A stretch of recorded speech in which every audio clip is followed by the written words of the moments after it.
Oh, that's the good stuff.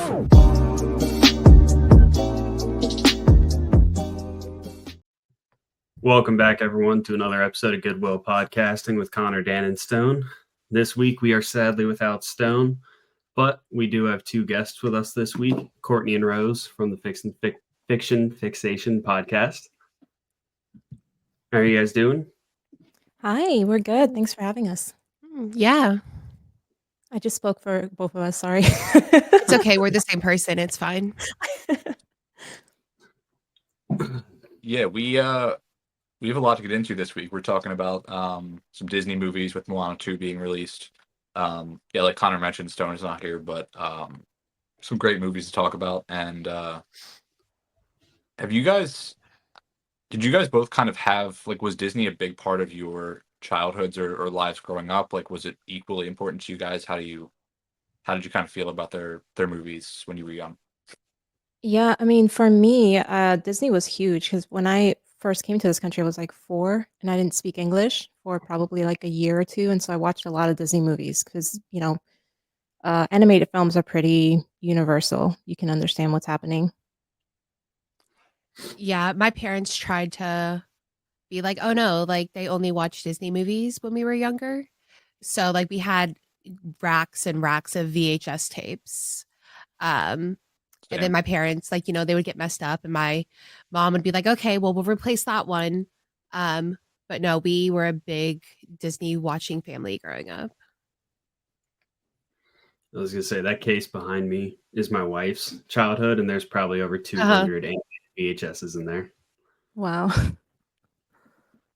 Yeah, my family was the same way. A lot of VHSs, a lot of Disney stuff. I think The Lion King was one of the first times I was at the movie theater, I think.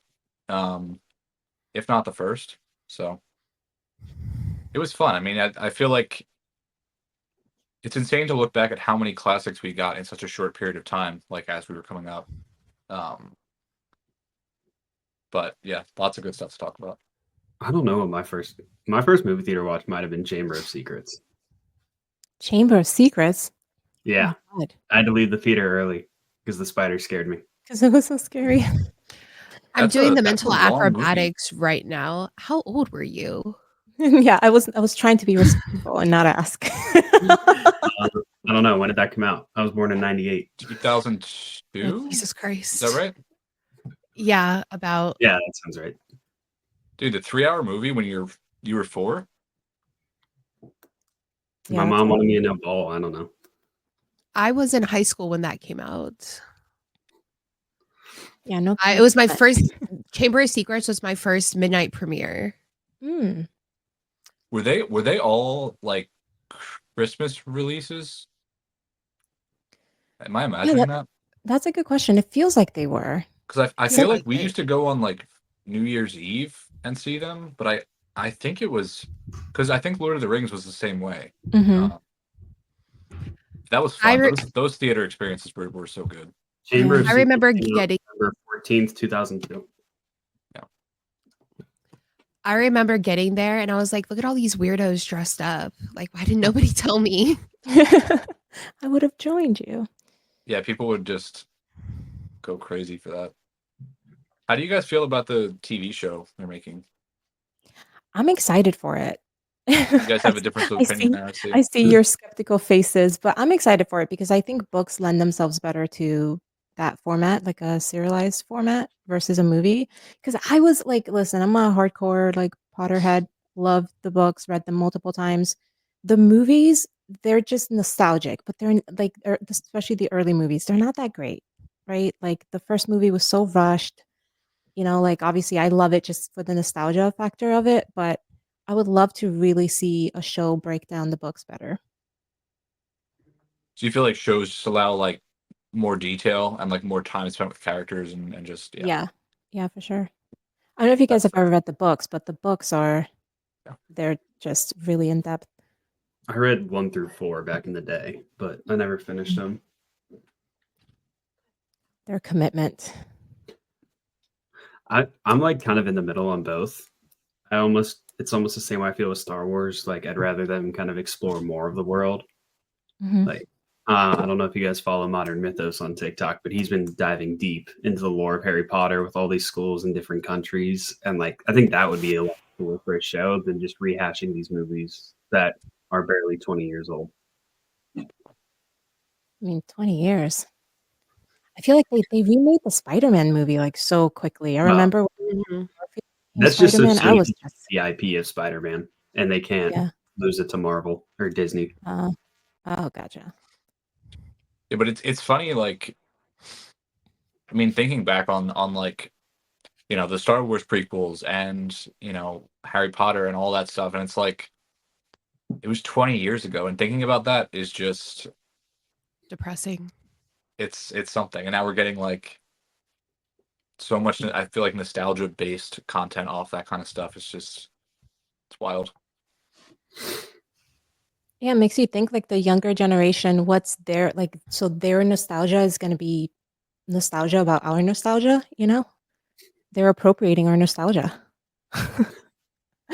Yeah, I think that's part of the question and part of the concern some people have about, I guess, entertainment in general is that, like, when you're always focusing your vision on like what's behind us and bringing stuff back into light, it's Mhm. like, well, what are younger generations getting that's like classic to them? And there is Right. I don't think there is stuff that exists for that, but um I think a lot of studios are just trying to bank on, you know, us and like our kids and stuff going back to the theater. So it's an interesting time. And I mean, Moana was, and it's 2016. I would say that's a classic, and we're seeing that, brought back now. Um, Don't forget the live action next year Oh no. already. yeah. How do you guys feel about that? The live action It's just Moana. The Rock. Yeah. It's just The Rock get paid. I can appreciate live action remakes. Like I really enjoyed the live action remake of Beauty and the Beast. It's good. And so I mean I can appreciate them, but I think you need to give it time. You need to let it marinate before you do like live actions. Like I'm excited for the Lilo and Stitch one. Yeah. But I mean I'm not like overly excited. I'm probably not going to go to the theaters and see it. I'll wait. But Yeah. And I'm assuming it'll just print money, like, and that's what they're Mhm. banking on, but I don't know. I guess we'll see. It's not going Because to I have think the actress who did the voice, right? Because she'll be too old by then. I yeah. I don't believe so. yeah, I think like I'm the only person returning to a live action is going to be Gerard Butler for How to Train Your Dragon.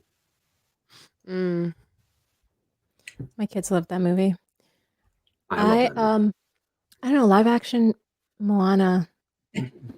The thing with live action movies is that obviously they're banking on people being excited for it because they love the original, but you can never recapture the magic of the original. Like you just can't. Mhm. And so you have two choices. You either try to do like a shot by shot remake of the original and just be like, hey, how could you hate it? It's exactly the same movie and it still doesn't hit, right? Or you could try to give a little spin on it, like the Beauty and the Beast movie, try to, do something a little different with it. But then you risk really losing people there. Yeah, and Mhm. I think that's kind of what they're doing with this Mufasa movie, right? Like they're basically retconning Scar and Mufasa as brothers and saying they're not like I don't understand. That movie looks awful, I think, and I think what they're doing kind of eliminates a lot of the point and a lot of the punch of the Lion King. But at the same time, I almost prefer they try to take a chance there and do something different than just, make some kind of cookie cutter thing. But I don't know how it's gonna go. Also in the live action Moana, the woman who's playing Moana has only acted in 3 episodes of a TV show. Her name is Catherine. I think it's Laga Aia, but she has acted once, so hopefully Okay. that goes well. Hell yeah. Well, at least it's not Northwest. So Yeah, there's that. I forgot that Could've was a been- whole thing. Yeah, could have been worse. Kind of diving into our first movie plus live action. Did anyone watch the live action Mulan? Because I I heard didn't. they I took wanted away music to. and Mushu. What did you say? They what? I heard they took away music and Mushu. mhm. No. Yeah, there's no music in it. My kids watched it. There's no music in it, and Mushu's not there. And I'm like, I don't even want to see it now. Rose, did you That's- watch it? I didn't, but not, like if you don't have Mushu in it and you don't have music, that's not Mulan. That's just a war film. That's I watched it. I think it's fine. It's okay, but I think the original is so good that it just didn't feel necessary. I think like the music is like so much of what makes it great. Mhm. It was just okay. I wouldn't really recommend it. The chokehold the original soundtrack had on me when I was younger is Mhm. unreal. The Yeah. chokehold it still has on me. Yeah. I think this was Stone's pick, right? Yeah, this was Stone's pick. How do you guys feel about, or how do you feel about Mulan in general, Connor? I'd have to really look at a list, but I think if I put one together, it might crack my top 5 Disney. I think all the humor hits in this. Eddie Murphy is one of my favorite comedians of all time. He's in my favorite comedy with Beverly Hills Cop, so he always just delivers for me.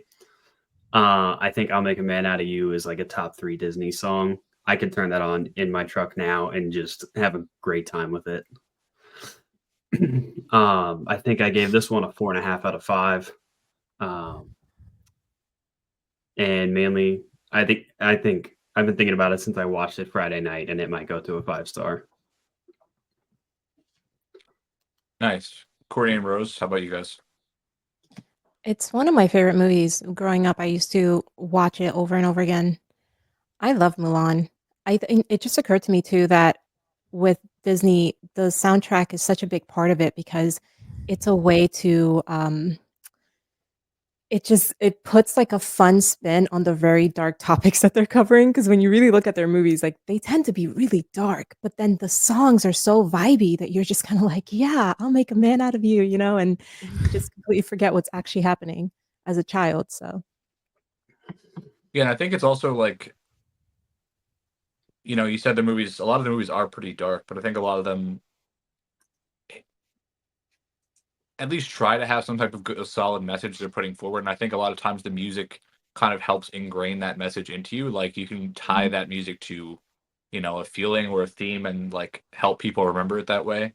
I think Mulan is excellent. I also was thinking about this watching Brother Bear. I think Mulan looks a lot better than Brother Bear does. And it was 5 years before. This was so early. I think it's always interesting watching animation from kind of this period and just thinking about, this is all still relatively new to them. But this is still one that holds up so well. And I think still looks good. I still quote Mulan, dishonor on you, dishonor on your cow. I Yeah. quote that all the time. And then it always breaks my heart a little when someone's like, what? Mhm.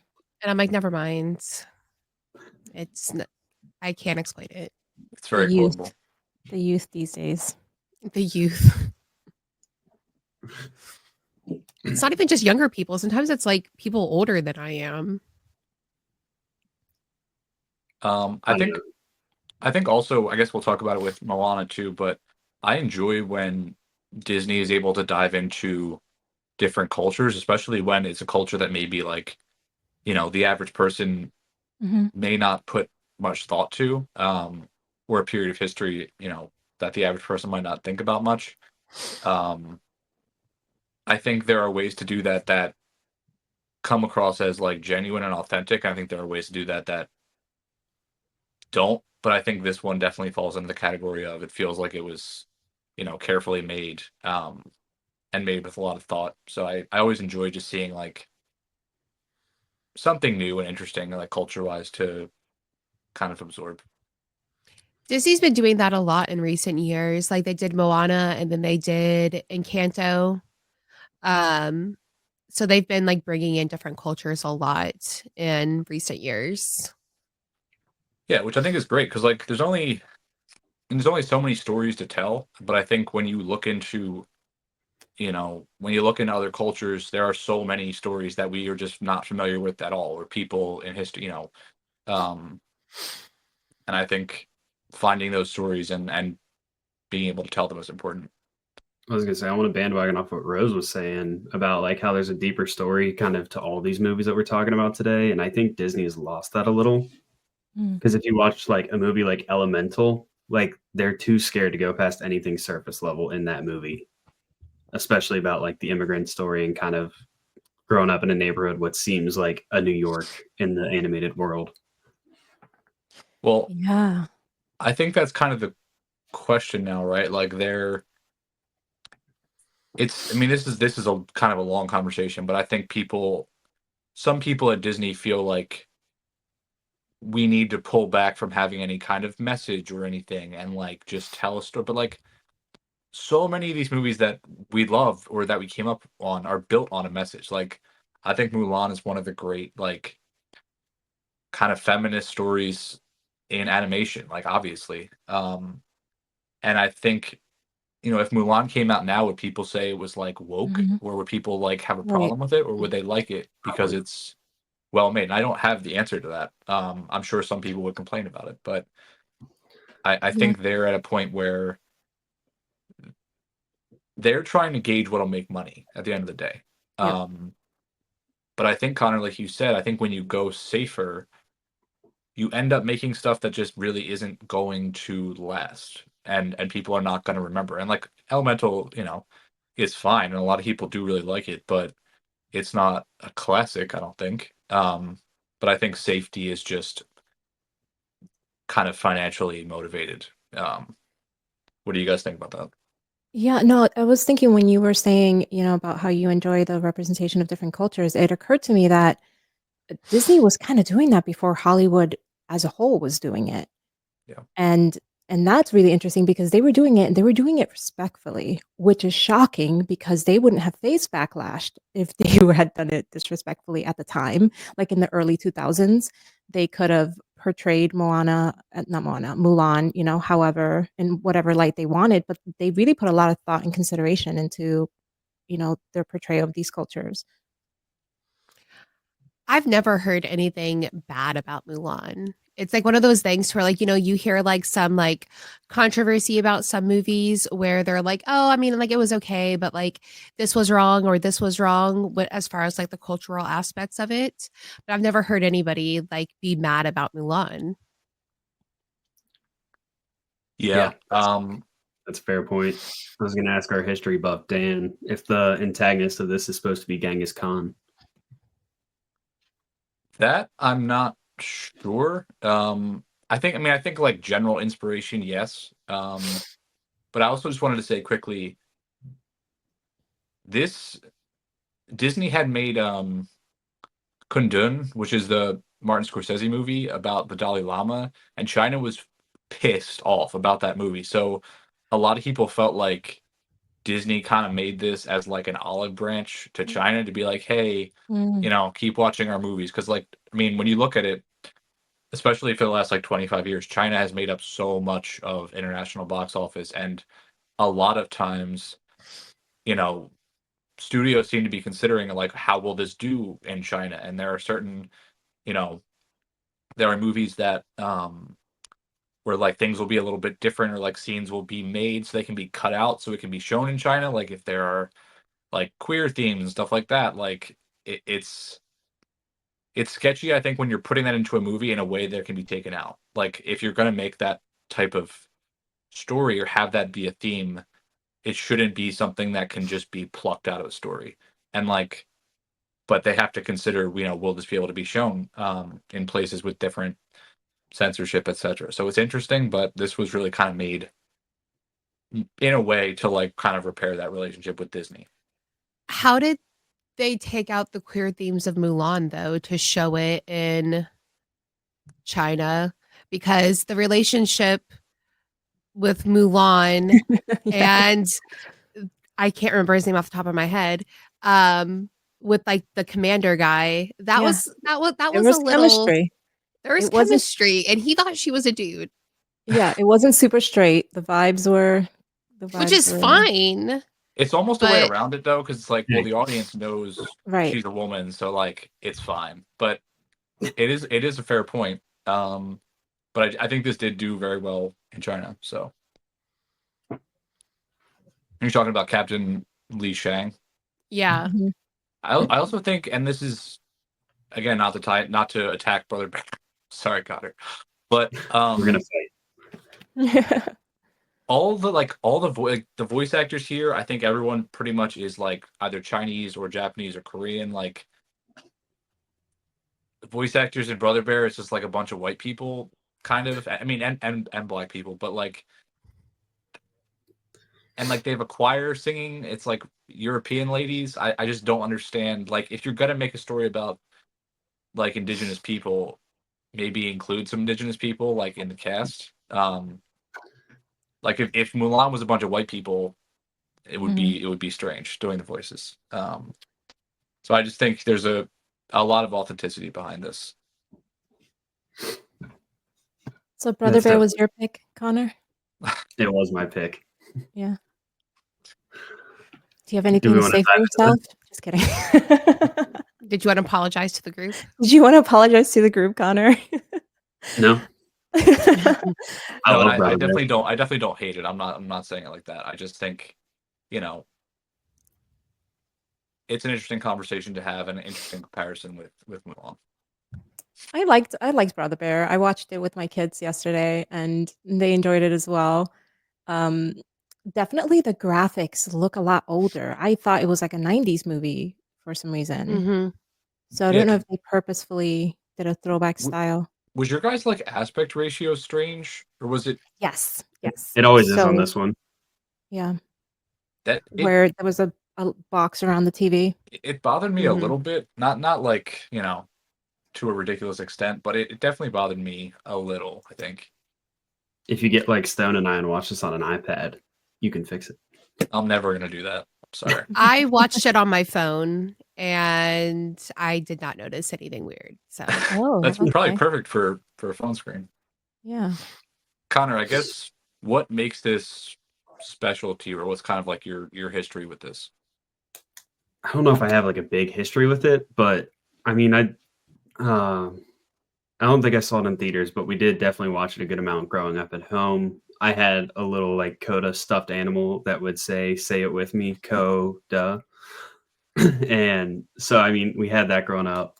I've always like kind of loved this movie. And when people talk about Disney, it seems to be one of the forgotten ones, even though I do think the cast is whitewashed, but I do think that there is still important messages in here.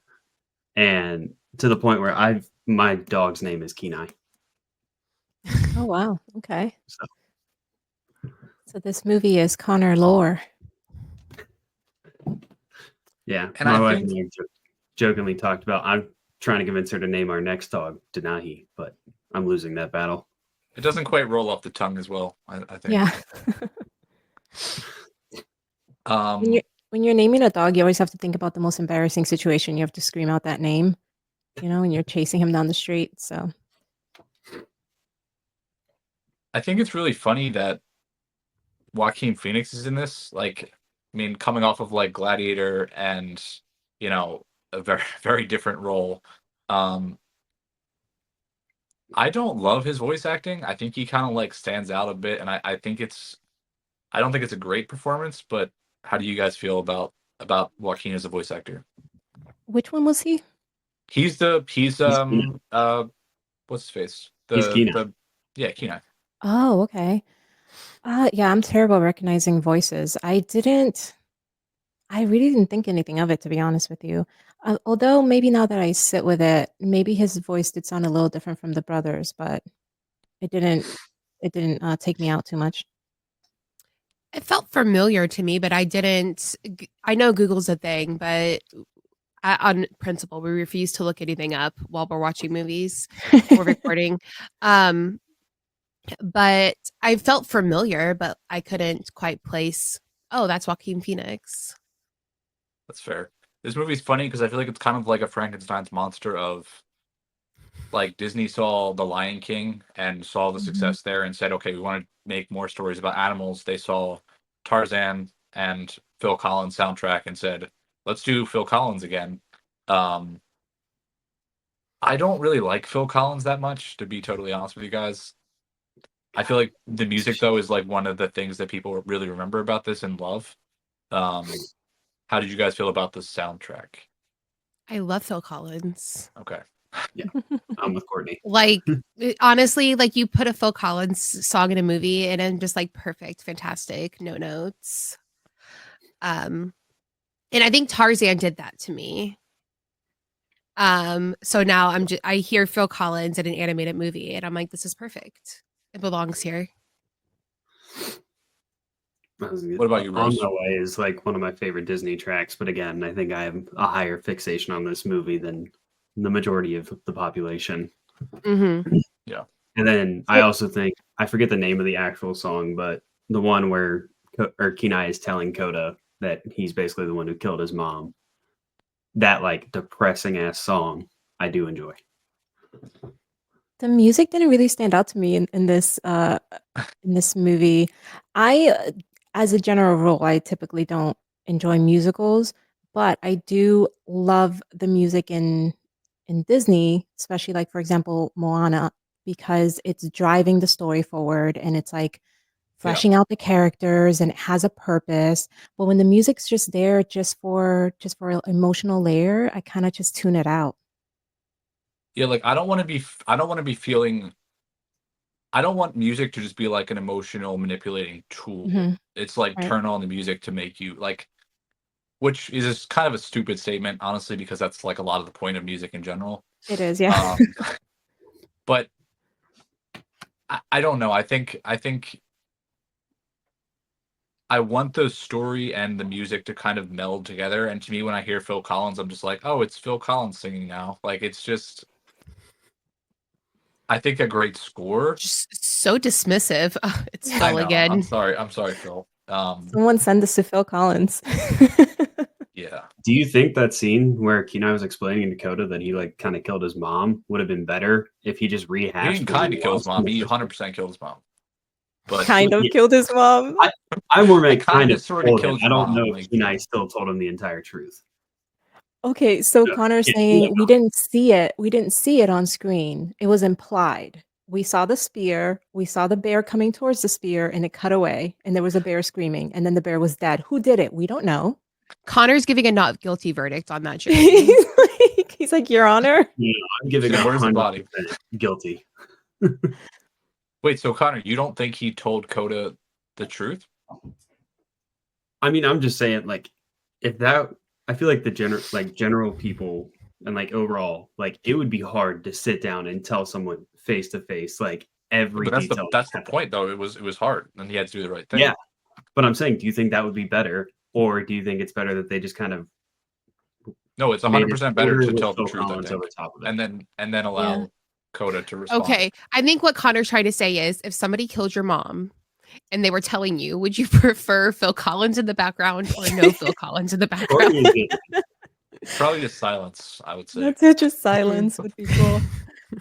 Also, I feel like Coda, I guess, just brushes that off really easily. I don't know. He wasn't I that feel like- attached. He wasn't that attached. He didn't know her for that long. He was like, what, a couple months old? She was a Yeah. stranger. I was They need surprised. to- I was surprised ahead. that I told him right away because I mean, that's the kind of thing that movies would usually milk, and just have this undercurrent of betrayal, just like waiting for the other shoe to drop. But he just immediately was like, "Oh, dude, I got to tell you something." He's like, "I need to tell you a story." Let me tell you something. Well, I think that guilt may have started when they were in the cave and they saw the monsters, depending on which perspective you were from. Right. Yeah. Yeah, and they're all kind of sitting around. I do like, this sucks because like I like some elements of this movie a lot. I think it's really interesting and it's kind of layered with I mean, it starts out with Sitka's death, like because of the bear, and then another layer is added on top of that with Kanai and like Tanahi thinking that this bear has killed two of his brothers. Like he feels so like completely just consumed by like how angry he is. And then the movie kind of giving the perspective of the bears and like understanding they feel kind of exactly the same way that people do. Like it's a well done story. And it has a lot of layers to it. I just think like I don't know. The whole Native American turns into an animal thing is a little bit like magical Negro kind of trope. Like I would rather just see a native, like an indigenous person kind of have their own story throughout the course of the movie without having to be a bear. And also the ending, like if I went through all that with my brother and then my brother was like, yeah, I'm gonna go back to being a bear now. See, like, why is he happy? Like, why wouldn't you just stay a person and just keep Coda with you anyway? Like, I didn't understand that Right. decision at Yeah. all. And his brother's just like, cool. Like, my one brother died and you're a bear now, but awesome. That's great. So Why choose when you can have a man bear? Man bear. well, I don't know if he can. I think he had to choose one way or another fully, right? He can't like go back and Mm. forth. So Does that still that's a count pretty as big choosing decision, though. bear? What'd you say?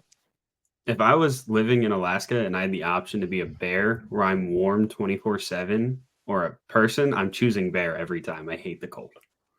Yeah, but think about that from his brother's perspective. Like he's never gonna talk to his brother again, and his other brother just died, and he's like cheerful about it. Like it's I mean, your brother's been hunting you for the last 48 Yeah. hours. I mean, I see Honestly, what a you're little saying. recency Yeah. bias. I don't know. if my brother turned into a bear and never talked to me again, that'd be okay. Then she would be fine Like, with that'd be that. fine.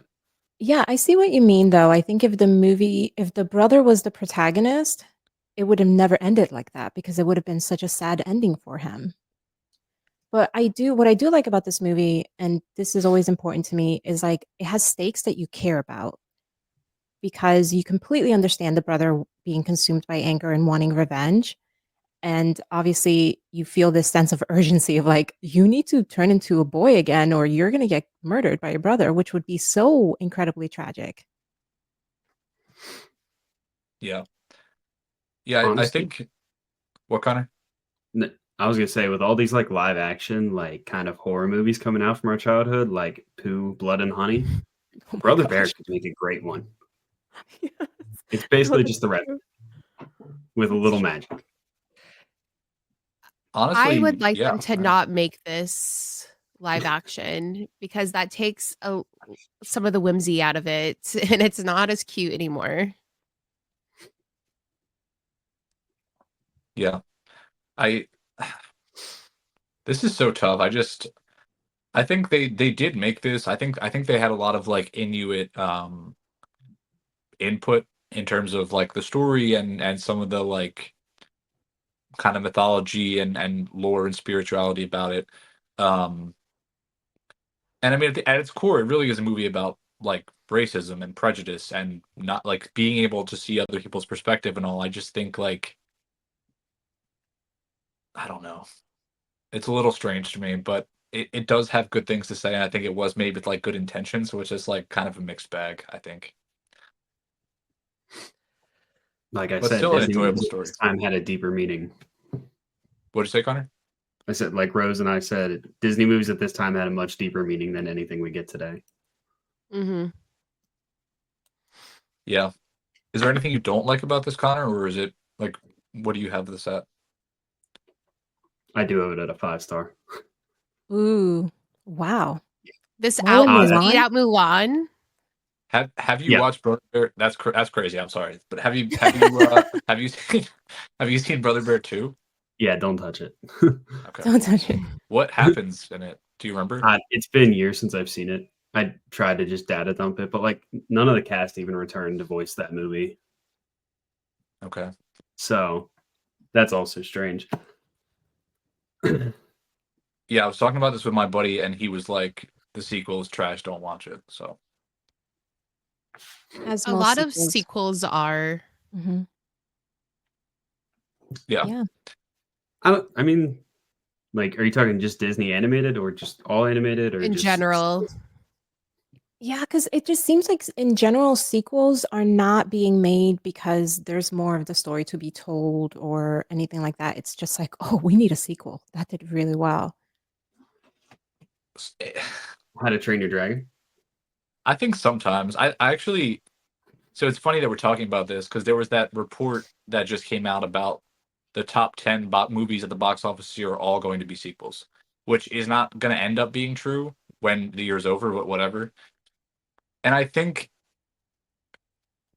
I'm so torn about this because I think like Twisters, I think is a dog shit movie. I think Twisters was horrible. I love the original movie. Um, I thought that was kind of pointless and soulless and poorly written. Um, but then I look at like Kingdom of the Planet of the Apes. I thought was incredible. Inside Out 2, I think is better than the first movie. Like I think like sequels can have merit and if they're made carefully with love and with a purpose, like it's you can't like categorically dismiss them. But something like Twisters, I'm like, this was made to print money and just use Glenn Powell to say he's good looking, and that's it. Like that's the movie. So, Rose, what are your thoughts on kind of the sequel situation this year in general? Are there any that have stood out to you as good or bad? So you got, first of all, something that occurred to me as you guys asked us to come to be on the podcast is you guys watch a lot of movies, like very frequently. Because when we recap movies, we do like one movie a week. And you guys are like, yeah, we're doing 5 movies. Like, what, is it hard? Watch 5 movies. Like, stop complaining. But so I don't get to the theaters super often, and because it's expensive. Well, we make it a little more expensive because we like to go to the really nice one that has like the cushioned, like the reclinable chair. Yeah. Because you tend to just have a better movie going experience, and I've never had any issues in those theaters. I hear people complaining all the time about the movie going experience. So I haven't seen a ton of sequels. I can't even think off the top of my head the sequels I've watched this year. But Did you see Inside Out 2? I did see Inside Out 2, actually, yes. And I was very excited for it. And then I made a video on TikTok about my thoughts, and I got yelled at for like 300 comments. Oh, you didn't like it? I think it's a fine movie. I think had it been the first movie, it would have been like, wow, this is an amazing movie. I just felt like story beat wise, because I'm a writer, so I'm looking at the structure of the story, and I'm like, wait a minute, this is copy and paste. Like the structure is exactly the same as far as like the beats, the story beats, and so that threw me off. And it was hard for me to kind of appreciate it for something different when it felt just like, let's introduce just enough new stuff to make it look new, but we're just using the same template. It felt like a template. I think I'm felt gonna like watch that tonight. What, Connor? 'Cause I still haven't seen it, but Rose, I think that might be my hottest Disney take. Is I think Inside Out 1 is the best Disney movie ever. It's a really good one. I really don't like Inside Out 1. I think it's like a 2.5, 3-star movie. I don't like it. Which I know is not popular, but I felt like the anxiety stuff. Like I feel like the anxiety was such a big focus of the movie. And I think that was kind of fitting with where she was at in life and like how that feeling could kind of be so powerful and so overwhelming. Like I enjoyed that. But at the end of the day, I do see your point in terms of like structure wise. I'm curious with the third movie, like I don't know how deeply they'll go into her life. Like I feel like they could just keep making these and kind of approach Right. every aspect, like every Phase. sequence of life sort of, and almost end up with something maybe more like Soul, like something that's where it's a little older, a little more serious. I would watch these movies if they come up with something new or a different perspective. But yeah, I don't know. Connor, you should watch the second one for sure. I'll be watching it tonight. I'm trying to catch up on my 2024 releases. Right now, I think Civil War is at my number 2. I am. Sorry, go ahead, Rose. No, I was gonna say I watched Inside Out 1 right before watching the second one because I was just Okay. when you're excited, you're like, I gotta like refresh my memory, and I think that was a mistake. And I purposefully did not watch the first Moana before watching the second one again. Oh, I did. Or yeah, well, I think when you do that, it's setting. I wanted to judge it fairly without In a having vacuum. the Yeah. right. And obviously, I had seen the original Moana like a while ago, so I just wanted to like not have it fresh in my head. But yeah, no, I had watched the first Inside Out right before, and so that's why it was just like, oh, this is the same story. Like when you watch them back to back, you realize it's the same beats. Yeah, I did that with Gladiator most recently, and holy shit, like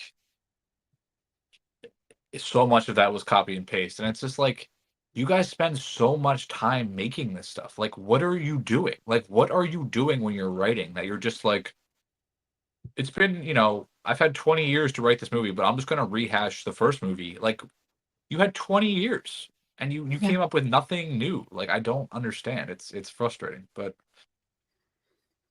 Did you watch it's- Gladiator too, Connor? I have not seen it yet. I was actually gonna because I have a 7-month-old at home now, so it's been hard to get to the theater a lot this year. And I was like gonna actually try and find a way to get there, and then Dan told me how bad it was, and I was like, "Oh wait." Yeah, that's why I love you guys watching all these movies and doing the videos, because I kind of gauge whether or not I want to go see it based on your reactions. yeah, I was let down. I was excited for it, but Did you guys revisit all the source material of Winnie the Pooh before diving into Christopher Robin?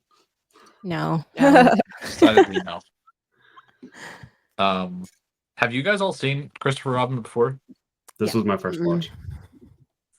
Courtney, you had not either. I do not know. What was kind of your gut reaction watching this fresh? So I think it's a cute movie and I liked it. The puppets kind of freaked me out a little.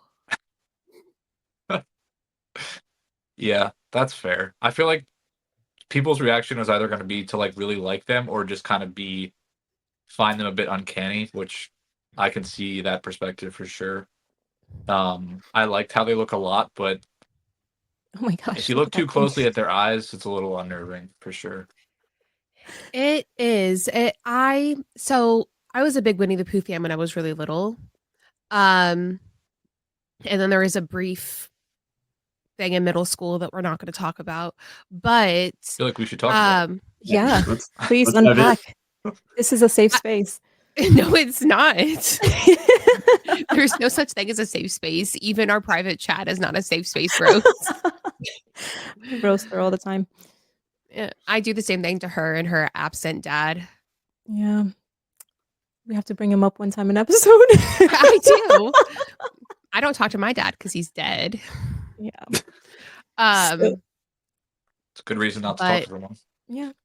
well, I mean, he's in the living room, so There Okay. you go.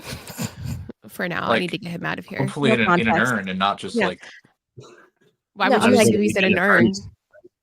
Don't give them context, is Courtney. it like Absolutely taxidermy not. or what are we talking about here? Like I didn't really want to spend estate money on a funeral, so he's just kind Funerals of propped up, like are Weekend at Bernie's preposterously style. expensive. They are. He's just Weekend at Bernie's up in the living room. Nice. Hell yeah. Love that. But I don't know.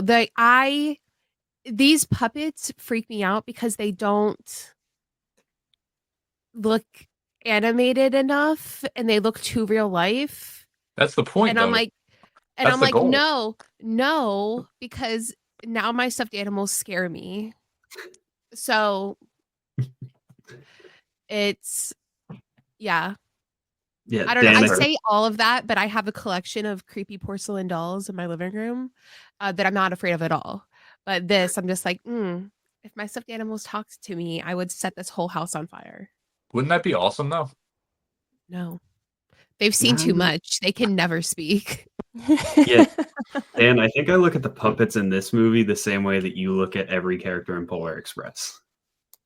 Well, they're not. What do you mean puppets? Like they're animated. They're animated creatures. They're not puppets. Like I mean, That think makes they're- it worse. Wait, think they're There's they're like- human attached animatronics? to it. They're animatronics? no, they're no. It's animation. It's like Oh. CGI. Yeah. That's why the Which- texture looks off. You know, like CGI creations that Mhm. like the texture is never quite right. Damn, none of you guys the like how they spirit. look. I like the spirit of the movie. I don't like the aesthetics. That's fair. Yeah, I love this movie. This is like literally one of my favorite movies. And I think more so from a story perspective, I enjoy the idea of Christopher Robin as an adult. I think like getting this when we did, I think it um for a lot of people that kind of grew up with these characters, it was nice as a kind of meta tie back to like, any adult who has been through life. I mean, in this case, he's been through war, and then has like an incredibly soulless job, and just all the like humanity has pretty much been sucked out of this character. But I feel like that happens to like a lot of us, and a lot of Yeah. people can relate to that. Obviously, we're not fighting in World War II, but I just think the performance from Ewan McGregor to me is so good, and the way it kind of paces out his um kind of coming back to life and like being able to like actually engage in his marriage and as a father and with all these characters, and like he doesn't even like laugh in this movie until he's like in the water with Eeyore, and he jumps in and he's like, oh, it's like a foot deep, and he laughs, and it's the first time he laughs, and it's just like there's so many moments like that I'm just like I just think are really nice. And I love the voice acting here. I think everyone I mean, Jim Cummings is just such a good voice actor, and I feel like everything Pooh has to say is awesome, whether it be like, just kind of like whimsical or thoughtful or emotional. I like the script a lot, and I think Haley Atwell is awesome in this too.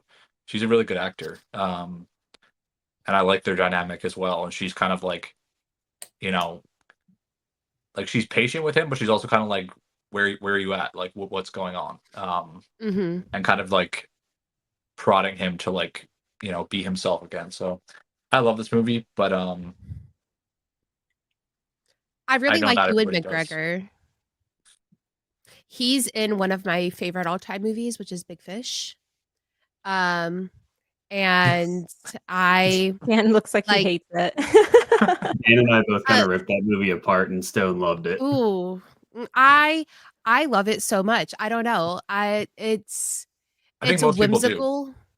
It's whimsical and it checks all my boxes. I mean, not Nice. all of them, but it checks most of my boxes. And I don't know. I love the spirit of the movie.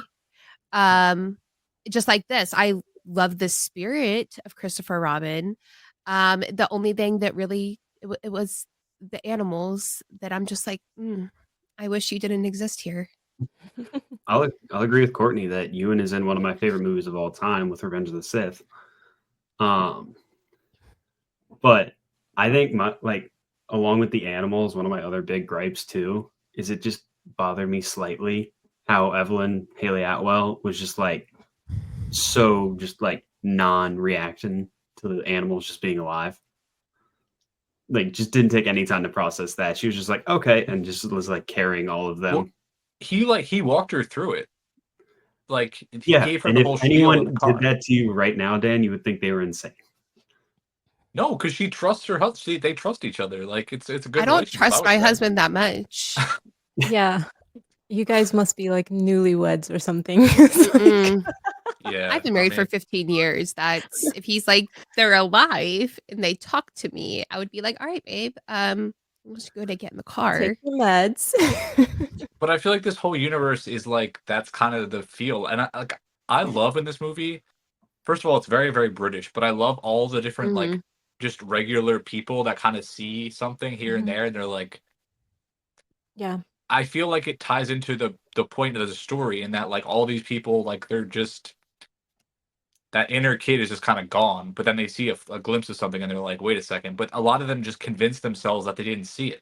Like they're just like, oh no, that wasn't real, or like that wasn't there. And it's like that's what he is trying to get past, like that kind of attitude. And like go try and explain to your therapist that you're talking to like little tiny animals that look like stuffed animals. You're gonna sound like Kanye. This is not like based in our reality. I hate to break it to you. Like this is like a fantastical world. Like no, they try and base it a lot in reality till they go. Yeah, I forget what the name of the land is. Well, I think that kind of brings up the fact that he says it's so British, because that Mhm. is a very British thing there. Is that they just kind of go with it. They're like, okay, well, this is what we're doing now, I guess. You know what? It's That's a good fine. point. Because big city people, they would not look twice. Like the weirdest Mm-mm. crap I saw, Yeah. like the weirdest things I saw living in New York City, like you really wouldn't look twice at Winnie the Pooh running around in New York City. This is a tangent, but I made a video talking about how stupid it is in The Dark Knight when the Joker just drives a fucking school bus out of a hole in a bank and he drives by a police officer and just drives into a line of buses and there's dust coming off the bus. And people were like, yeah, I mean, I would see that and be like, okay, like it's just a city. Mm. So Yeah. um I think that's fair. Did you guys I love this movie's very funny to me. Like everything Pooh says in the real world. Like I like his little like fish out of water thing. Like I'm trying to think. Like at the train station, they go up and he's like, "Why is that guy in a cage?" I'm just Yeah. like, Yeah. I love everything he has to say. When he's just like breaking his house and he's like, "I think your ladder is broken." with the shelves. I think it's very funny, but you I guys mean, may well, not. Winnie the Pooh was always like unintentionally a little sassy. And I think we missed that a lot as kids. We didn't like He was a diva. He was understand. always a He was a diva. diva. He just has like his own worldview, and it's just like everyone else has to adjust to that. I love that for But he him. means well. There's like curiosity, but like a judgy curiosity. Honestly, I envy Winnie the Pooh because he just gets to sit around eating carbs with no pants on all day, and that's honestly what I strive for in life. I love he's always just like, "Yo, I'm hungry," like at all times. That's Yeah. his main focus. Honestly, I Um, felt like this movie kind of personally attacked me. Why? We can keep this story short, but at combat training for the Marine Corps, we have to do land nav. And where I lined up with my combat training was basically we would go home for Christmas, but if we failed any task, then we would be bumped back a week. We would not. So it was just every time that something was going wrong, they would just be yelling at us that, you're not going to see your family, which Damn. was great. And I suck at land nav. So I felt personally attacked when Winnie the Pooh was just walking in circles with the compass. That's fair. Yeah. It's a good tie-in. Oh my Um, goodness. I also was gonna say, this movie, like, I think it cinematography wise, I think it looks very, very nice. And they shot a lot of this in Ashdown Forest, which is literally the place that inspired the story in the first place. And it visually, I feel like is perfect 400 Acre Wood. I think it's a really, really pretty movie. This director, it's Mark Forrester, I think, or Forster. His career is really interesting. He's directed this. He directed World War Z. He directed Quantum of Solace, the Bond movie. He directed Finding Neverland, Monsters Ball, and A Man Called Otto. I just think it's a very strange career. And he also directed The Kite Runner and Stranger Than Fiction, which have you guys seen that? I have not. No. If you guys are both writers, Mm-hmm. definitely please watch Stranger Than Fiction. It's Will Ferrell's best movie. It's like a more serious movie. It's about a writer. It's Emma Thompson, I think. It's literally one of my favorite movies, and he directed it. I think it's incredible. Oh wow, that's a young Will Ferrell. Yeah, his Kate Maggie Gyllenhaal is like the love interest. She's a lot more than that, but it's a really good movie, and I always encourage people to watch it. I'm I'll not check it a out. huge Will Ferrell fan, so It's not anything like anything else he's done. It's like super reserved. He's really Okay. quiet. It's a more serious movie, honestly, than anything else he's done. I think it's Mark's best movie, probably. I do love this movie, but I think it's probably his best movie. Okay. Yeah, I liked Christopher Robin. I feel like it kind of it really reminds you of like just like the differences between like childhood and adulthood, you know, and how they have like the real world sequences or have that filter almost on it where they look just a little less.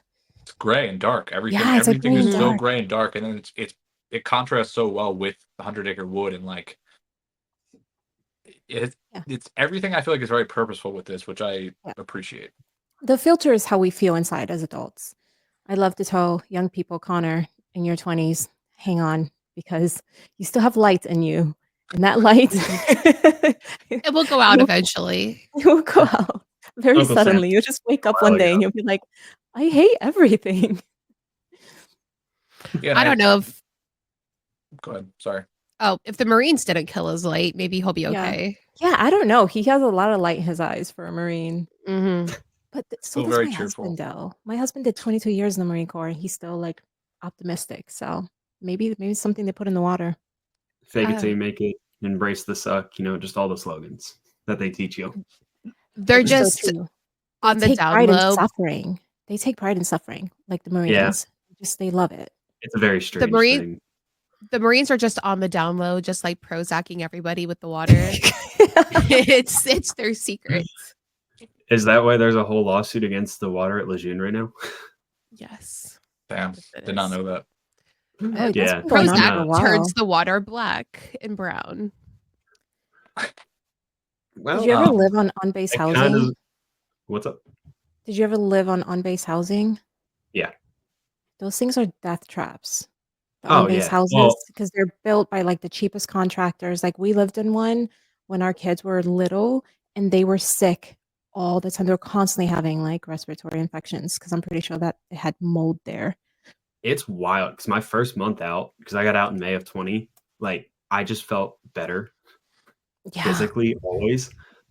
But yeah, there was one time we had black mold in our barracks, and so we had to get rid of our mattresses, and so we went to the condemned barracks that had asbestos to get their mattresses. It's like That's better. marine math. It's marine math, Yeah. you know. Asbestos is better than black It mold. makes sense if you don't think about it. I also just wanted to quickly say about the real world. I like that at the end, I feel like the lazy thing to do would have just been like, oh, he quits his job and tells them all to fuck off. Like, yeah, okay. Mhm. But I like that he takes like kind of everything he's learned and puts it into his work and like interjects some like hope and positivity and says, no, like I'm not just gonna leave, like I'm gonna try to change how things are, and like sticks it to his boss. And Mark Gatiss is like an incredible British like stage actor. I love him. He plays his boss, and like I said, the movie's very, very British, and I think it's like sense of humor and like just kind of sensibility. But he's awesome in this. I just like that he doesn't just walk away and tries to like actually do something. I think it's a good ending. I Yeah, do Christopher Robin appreciate just invent PTO. He did invent PTO. Yeah. I do appreciate a good British sense of humor, though. It's one of those things where you have to kind of think about it for a second. It's very dry, and I do find that extremely charming. So, Yeah. And also, I just think like this movie, I think sometimes we forget how people came out of World War II in, the UK and here, and literally just went back to work and didn't process really anything that happened. My grandfather was the same exact way. He got back, worked at a tire factory, and then went into the post office and spent his career there.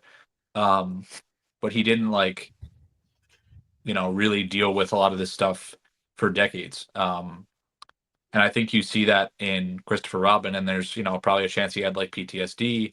And it's just he's so closed off, and you see like he can't connect with any, like his neighbor is always trying to talk to him, and like that guy's annoying, but he doesn't even, he has so many like walls up with everybody, and I feel like that neighbor relationship is a good way to like showcase that over and over again. And it obviously affects his wife and kid. I don't think I don't think the actor playing his kid is very good. If I could take one thing away from this, I think it's not great, but kid actors are kid actors. He had a more genuine reaction to seeing them than his wife did. So Yeah. No Haley Atwell slander, please. I don't slander Haley Atwell ever. Good. I think she played the role fine. I think it was the script that failed her. I think Connor should do a video where he does his reaction on seeing Winnie the Pooh for the first time and get that on film so he can tell us how he expected to, what he expected. Yeah, I don't think I'd react that much. I don't know. If anything that's not supposed to be sentient in this home moves, Kill it with fire. Yeah. I am freaking out. My light fell on me once when Rose and I were talking. It just like flew right at me. And he has a Winnie the Pooh on his lap. Should have had us up here the whole time. Go ahead, Courtney. Yeah. But I honestly, I was like, we're if you think you saw something, no, you didn't. That's the rules of Appalachia. If you think you saw something, no, you didn't. If you think you heard something, no, you didn't. That's a good point. I think had it been me in this movie, right? And Winnie the Pooh was like chasing me down, trying to get I literally would have been the whole movie, Winnie the Pooh trying to get me to acknowledge him and me pretending it didn't exist because don't acknowledge the paranormal. This is paranormal stuff. I feel like I would just I don't know. I don't think it would faze me at all. I feel like I'd just be talking to it, just accepting inside of it. But that's some white people shit. No, Dan is just dead inside. That's why he likes this movie, because he likes the representation of like just no completely emotions. fried brain. Yeah. Would you guys all rate this? I have this at 5 stars. I love this. Is literally one of my favorite movies. I would change nothing. But okay, so you and I are on the same page as Brother Bear because I have this at a 3.5. Oh, that's fair. I have it at a 3.5, and one of those points is for the CGI animals. They're very off-putting to me. That's fair. It's like Uncanny Valley shit. I think I know what I'm getting you for Christmas. I will 3D set printed it. Winnie the Pooh. I will set it on fire. I will send your kids drum sets. Savage. Trumpets. Ever have a trumpet in your ear at 8 a.m.? Because you're about to. Oh my gosh. What about a kazoo? That's annoying. Kazoo. Harmonicas. Speaking of all Disney, Rose asked me if I ever lived on base housing. I moved in with some of my friends, and they had a 3-year-old at the time. And for Christmas one year, just to cause chaos, I bought him the Frozen flute sing-along. Oh my God. Terrible. Terrible. Terrible. Yeah. That is straight evil. Did the kids survive? For about a week. Sorry. And then his dad snapped the flute. Oh, I thought you were going to say that his dad snapped his neck. Dark. Damn. I'm so sorry. A child murder? I'm coming to terms with dark humor being just mental illness and not like that's how I anything cute and charming. But do you have kids, Connor? I have one and then one on the way. Dan, do you have kids? Connor, you have a 7-month-old and a baby coming? Yeah, Irish twins. Oh my chaos. Peace be with you. Peace be with you. Oh, Jesus. Well, you know what, Rose? Congrats. That's amazing. Rose, we just have to wait 2 years and then send like 8 flutes to Connor's house. Yeah. It's bold of Put you. that on my calendar. Your best bet's going to be running into me on the street somewhere, Courtney. I like a Reds game. Well, I can find you. That's my job at work, is finding people. I can find your address in 5 minutes, my dude. Let's calm down. Courtney threatening people. That's the right one, though. Huh? Ooh. What did you say? A lot of public records are not updated with my current office. I still have to go pick up mail at my dad's house a lot. Oh, they're not public records. Address. Oh my gosh, I'm scared. You're hacking the mainframe, Courtney? Oh, no, I work for an attorney. I do like a lot of like finding people for like service of complaints and jury stuff. So like that sounds like a lot of like bullshit to deal with. Yeah. I don't know how it is in your county, but My law firm is based out of Jefferson County, and if you don't show up for a jury in Jefferson County, nothing bad happens. They don't give a shit. I just told him Not I had legal COVID. advice. Showed up. Not legal advice. I'm No, not yeah, an I told them I attorney. had COVID, and they were like, "Yeah, stay home." Nice. I don't know. No one wants to do jury duty. I would love to do jury duty. No, I actually did want to do jury duty. I just felt like shit that day. Oh. I didn't have COVID, but it was the quickest way to get out. I'm strange in that way. The judge watching this, like that motherfucker. No, let's just hope Alan Tudyk is watching this. Yeah. No. He follows Stone now. It's crazy. But my law firm is a civil rights law firm for employment. And like when we do our jury selection, it's like that is my Super Bowl. Okay. I'm in my element. I'm just like, all right, I know these jurors so well. They don't even know my name. And I'm just like, oh yeah, that person does this. I'm like stalking them for the entirety of the trial to make sure they're following the rules and they're not posting about the trial. And I'm finding out everything about them. It's a weird parasocial thing for about a week. That's kind of awesome. I've only had to go for jury duty once, and I do not get picked. So shame. I wonder what it was where they're like, not that guy. There was so many fucking people there. I don't know how they like. It was. I mean, it's the only time I've ever seen it, but yeah, it was a lot. So they do what's called random drawdowns. And so they get rid of people who have like conflicts first, and then they get rid of people who say, I don't want to be here. They get rid of them next. And then if they still have too many people, they do random drawdowns. Well, they'll just take a random like 10, 15 people and be like, you can go. Yeah, that's what happened to me. Mhm. Do you guys want to get into Moana? Yeah. I watched Moana specifically for this. I had never seen it before. Are you serious? Nice. I Wow. seen bits and pieces, but I'd never seen the full thing all the way through.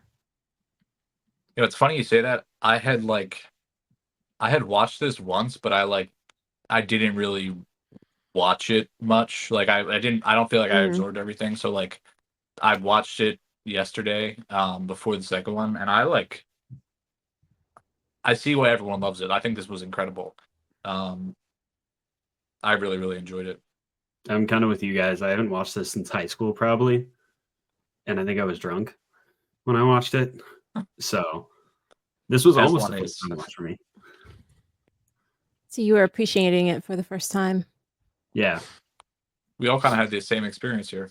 Rose, I've assumed you've Oh seen no, it I before. had seen it so many times because my kids were obsessed with it when it first came out. So I know the whole soundtrack. I loved it. But I watched it last night again after watching the second one, just because I was like, am I romanticizing Moana 1? Or was it really that good? And it just really was that good. What do you guys think it is Mhm. that makes it special to you? I mean, so I think the structure of the first movie was like story, like script wise, story structure wise. It was really clever because it has all of these like mini side quests that all lead up to the main one, but each side quest is also fleshing out the characters. So it's not just keeping you entertained, but it's informing you on the characters, and then it's also moving the story forward. Whereas the second movie was just like a sequence of events they were throwing together, it felt like.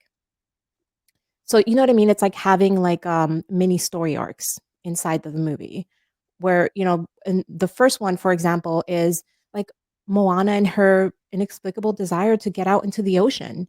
And you watch that whole thing from like that whole story arc from beginning to end to what her actually getting out there into the ocean. And then it's her having to convince Maui to help her, and then Maui getting his hook. And it's like all of these like mini stories inside the main story. Yeah, I think this movie, I talked about it yesterday, but John Musker and Ron Clements, this is the last thing they directed and wrote together.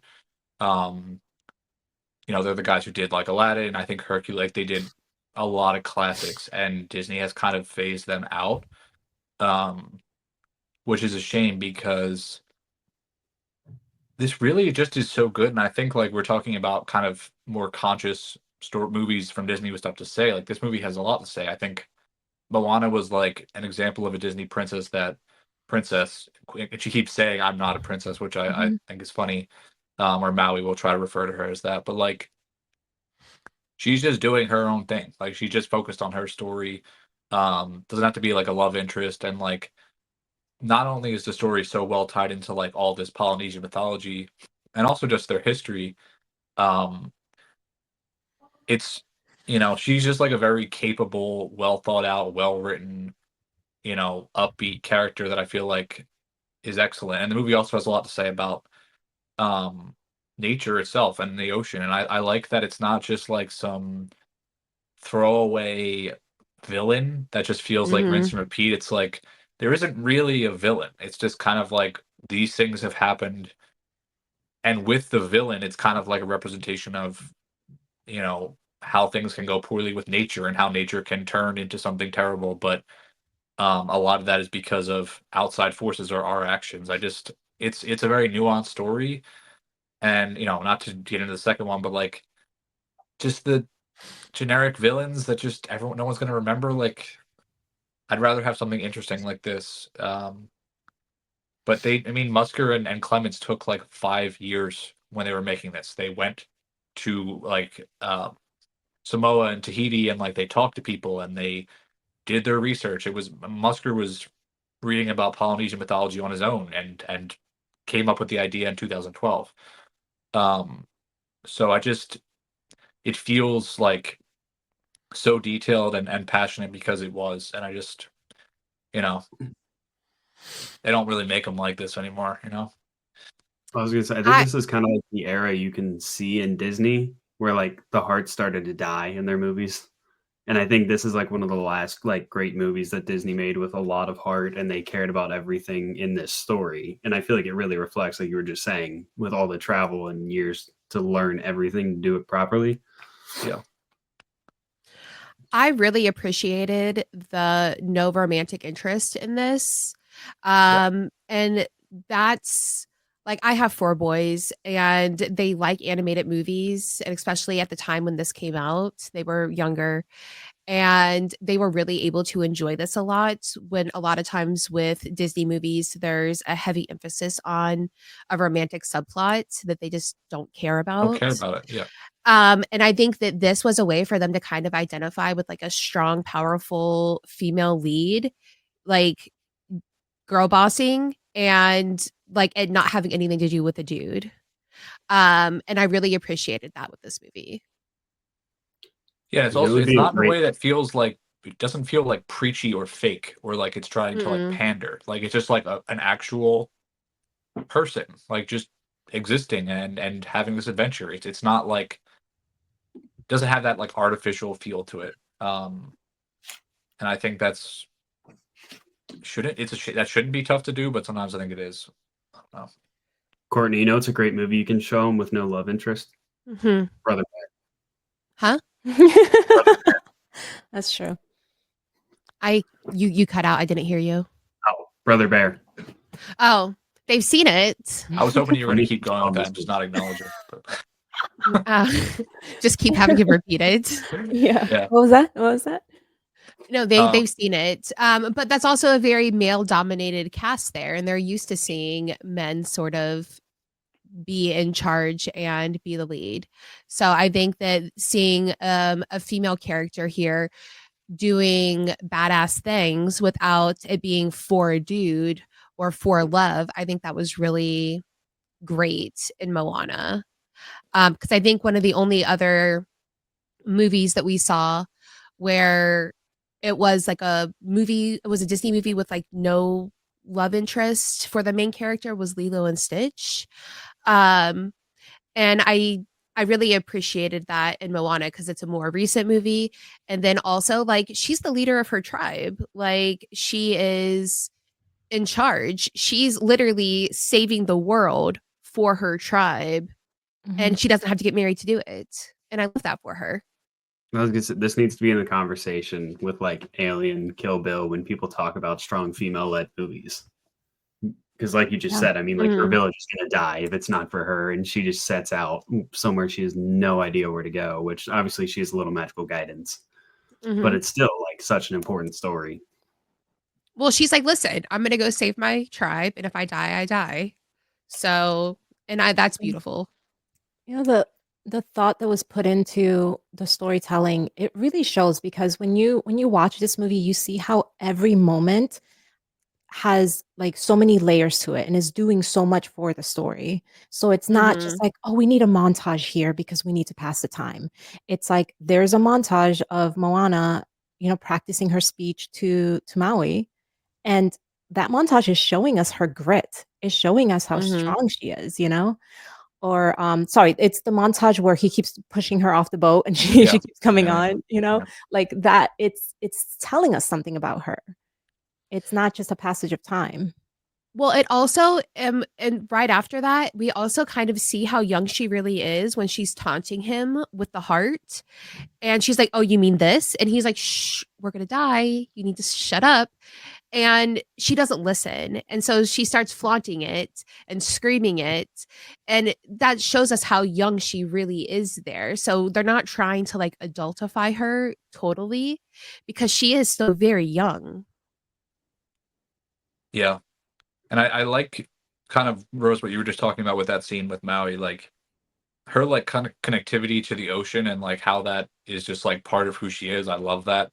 Um and also just I mean I talked about it in my video, but like this is like real history. Like there was these people um basically it took like 1500 years to get from like Southeast Asia through like into Polynesia through the Philippines and stuff, but there was a period of like 1,000 years or 2,000 years, excuse me, where they just stopped traveling and nobody knows why they stopped. Like they got to a certain point and it was a long time before people got to New Zealand, Hawaii, like Easter Island.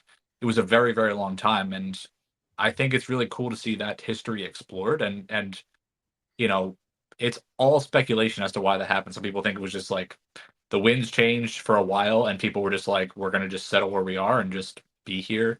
Um, but I think this movie captures that so well, and also just like how dangerous and uncertain this was. Like a lot of that, the first migration, people were just in canoes. Like, do you think about how fucking crazy it is? Like just getting in a canoe and going and just seeing what's there and in the second movie too, and I think in the first movie they have the like outriggers, like the double canoes, which is Mhm. basically what allowed them to go further. But like a lot of that wasn't until a lot of that was already settled. So I just think the people that did this stuff in real life were so impressive and just like brave. Um, I just can't quite imagine doing all that. It's I love seeing it. So um, it's one of those moments in history that like again you just wouldn't really think about unless the story is told, which is great. Rose hates boats and open water. Yeah. I was I was thinking though that this is the purpose of youth, of just young people are the charters of history, because adults would never, right? Like older people, like the older you get, the more you start to think about everything that can go wrong. Yeah. And Mhm. you would just be like, dude, we can't get in a canoe and go. Like, how far are we gonna go? Do we have enough food? Like, you just, and when you're young, you're just like, yeah, dude, I don't know. We'll figure it out. We'll figure it out. Grab your canoe. Mhm. And that's the only reason that these islands in the middle of the Pacific are populated, because it was just these young, stupid people, you know?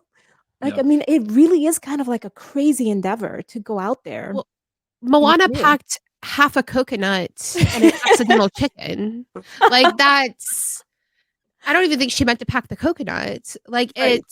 she didn't pack any supplies. She's like, She had okay, some this is what I food. have to do. The ocean will provide. Yeah. And that's optimism that I think adults oftentimes lose. And we saw that a little bit with Christopher Robin, where Mhm. like the optimism died as he got older. Yeah. And then we see it in full force with Moana. I also love that, and from a writing perspective, like Maui is like more complicated than he needed to be. Mhm. Like, and Maui is basically like everywhere you look in Polynesia, like there's a version of him that's always a little different based on how he looks, whatever, but he's always kind of like mischievous, like a trickster sort of. But I like that he's so insecure in this, like he and they come back to that and explain, with his backstory and with how his parents treated him, like he just wants people to tell him like good job or like, that was great, etc. And like that just that layer of depth wasn't needed, but it makes the story work that much more. And like Moana is able to help him develop, just like he helps her with some situations that she can't handle because he's kind of like can Deus Ex Machina everything because he's a god. But like she helps him develop as like a person. I just there's a lot of layers to this, and I love that in stories. Well, Maui also has like a tragic backstory from childhood. Yeah, So that kind of helps, like, I don't want to say humanize him, but it does help give a lot of context for to sure. Yeah, Maui. yeah, Um, but yeah, and that's also again going back to like the really dark themes of Disney, and they don't even try to cover that up. He's like, my human parents threw me in the ocean, yeah. and Yeah. it's like, oh shit. Don't think about it too much, kids. Have you guys Shh, heard it's the fine. theory that have you heard the theory that Moana is actually Maui's daughter? Oh, No. Yeah. no. And that's why she has magical powers and stuff, or like the ocean like chooses her like that. You know, that So it was really interesting that they never needed to explain why or how the ocean chose Moana. Yeah. That was so interesting. It was just they established it from the very beginning because it was like an internal motivation that she had that was then validated by the ocean choosing her. And we didn't need, and that's the thing too, like sometimes the explanation is just magic, right? Like sometimes we don't need to come up with like mhm. another character or like a crazy backstory. Like the ocean chose her, and no follow-up questions here. That's something that an editor had told me a long time ago was that magic doesn't always need an explanation. Sometimes the explanation is just magic, and that's good Yeah. enough. Yeah. How do you That guys sounds like feel? how, Go ahead, Connor. I was gonna say that sounds like how Pooh was describing nothing. Mm. Doing Yeah. nothing often leads to the best something. Pooh. Um, but I was gonna say, how do you guys feel about The Rock in this? It was I liked great. him. I do. I At don't have any moments, I'm just like, complaints. this is The Rock, and I'm just. It's a little bit like distracting because I'm just like hearing The Rock. Yeah. I don't. It's hard to describe. Um, he is good though, and I think his mom was Samoan, so like it is nice to have like Mhm. someone who has some kind of actual tie, Right. um, in that role. I think it's a nitpick. I just at moments I just if you focus too much on it, you're just like I'm just listening to The Rock talk. It's kind of weird, but Yeah, I you know my really thoughts on The Rock. go ahead. What did you say? I'm not a fan of The Rock. I do think he was great in Oh, this, like, but yeah. if it's live action, I'm not a fan of The Rock like at all. That's That fair. was before he kind of started getting a reputation, or the reputation started coming out of him being like really difficult on set, which honestly is not shocking, right? It's not shocking. I wish we knew less about these actors, to be honest. Like I really don't want to have like a moral complication about going to watch a movie. I just want to enjoy a story. I don't want to know about these people. I yeah, think we all there's. have Sorry, go ahead. I think we all have those actors who just annoy us on principle. Like we don't even really know. Like mine is Chevy Chase. I don't know what it is about Chevy No, Chase, I'm with but you on that. Chevy Chase I is a dislike dickhead. him. Yeah, he's also I- he's a piece of shit. Well, now I feel validated Yes, because huge I asshole. don't like the National Lampoon movies mostly, like the Family Vacation, Christmas You Vacation. don't like Christmas And Vacation? Oh, no, it's because Chevy Chase annoys me. that's I fair. don't like his face. I don't like his voice. I don't like his attitude. And I just avoid those movies. Rose doesn't like Nicolas Cage. Oh no. Oof. He's haunted. That man needs an That's Dan's exorcist. There's favorite something actor. in those eyes. There's an evil Seven there. I vanities in cannot those eyes. explain. Yeah. Yeah, he's definitely eccentric. I do like him a lot. I think the thing with The Rock is not I'm trying to think of the right way to phrase it. Not to like sympathize with him. From his days as a wrestler, he is a brand. And he has been turned into this like symbol and image. And I feel like I have no concept of trying to understand what that's like as a person. And when you are a brand and viewed in this way, I can't have any understanding of what that's like. So I can imagine it's very odd. I feel like at a certain point you just kind of buy into your own hype and like drink the Kool-Aid and just like I'm The Rock. Like so I think it's probably challenging, but I'm trying to look at his filmography and think about like when things kind of changed. I mean, he had Baywatch in 2017. He had The Fate of the Furious in I think Fast 2017. Five was a big shift. Yeah, I think you're right. And that was That was like 10. 2000, 2011. And then Okay. after that, he had the G.I. Joe movie. He had Pain and Gain, Fast Six, He's been in a Hercules. So yeah, lot. that's when you really see like, you know, The Rock as The Rock. What movie do you Mhm. associate him most with? Because I associate him most with Moana. Like to me, when I think The Rock, I Fast really and think this. He Furious. just so. I mean, I can't imagine anyone else as Maui. He just really embodies that character. I And feel it's like like, yeah, Jason it's Momoa The could Rock, do it. but it's who? Jason Momoa.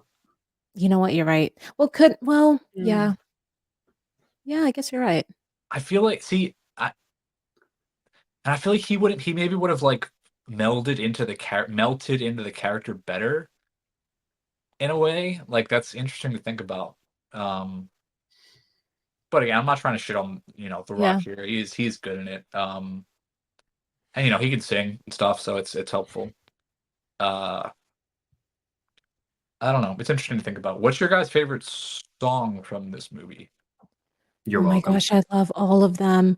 Rewatching it, I just realized I was like, Jesus Christ, every single song was of a bop. Every single one, from Mhm. the very beginning all the way to the end. I think Yeah. that's my one like big gripe with this movie is I think the song that the crab sings is super annoying. Oh my God, I love that It's Yeah. one. so funny, Shiny. I love that. It's so fucking funny.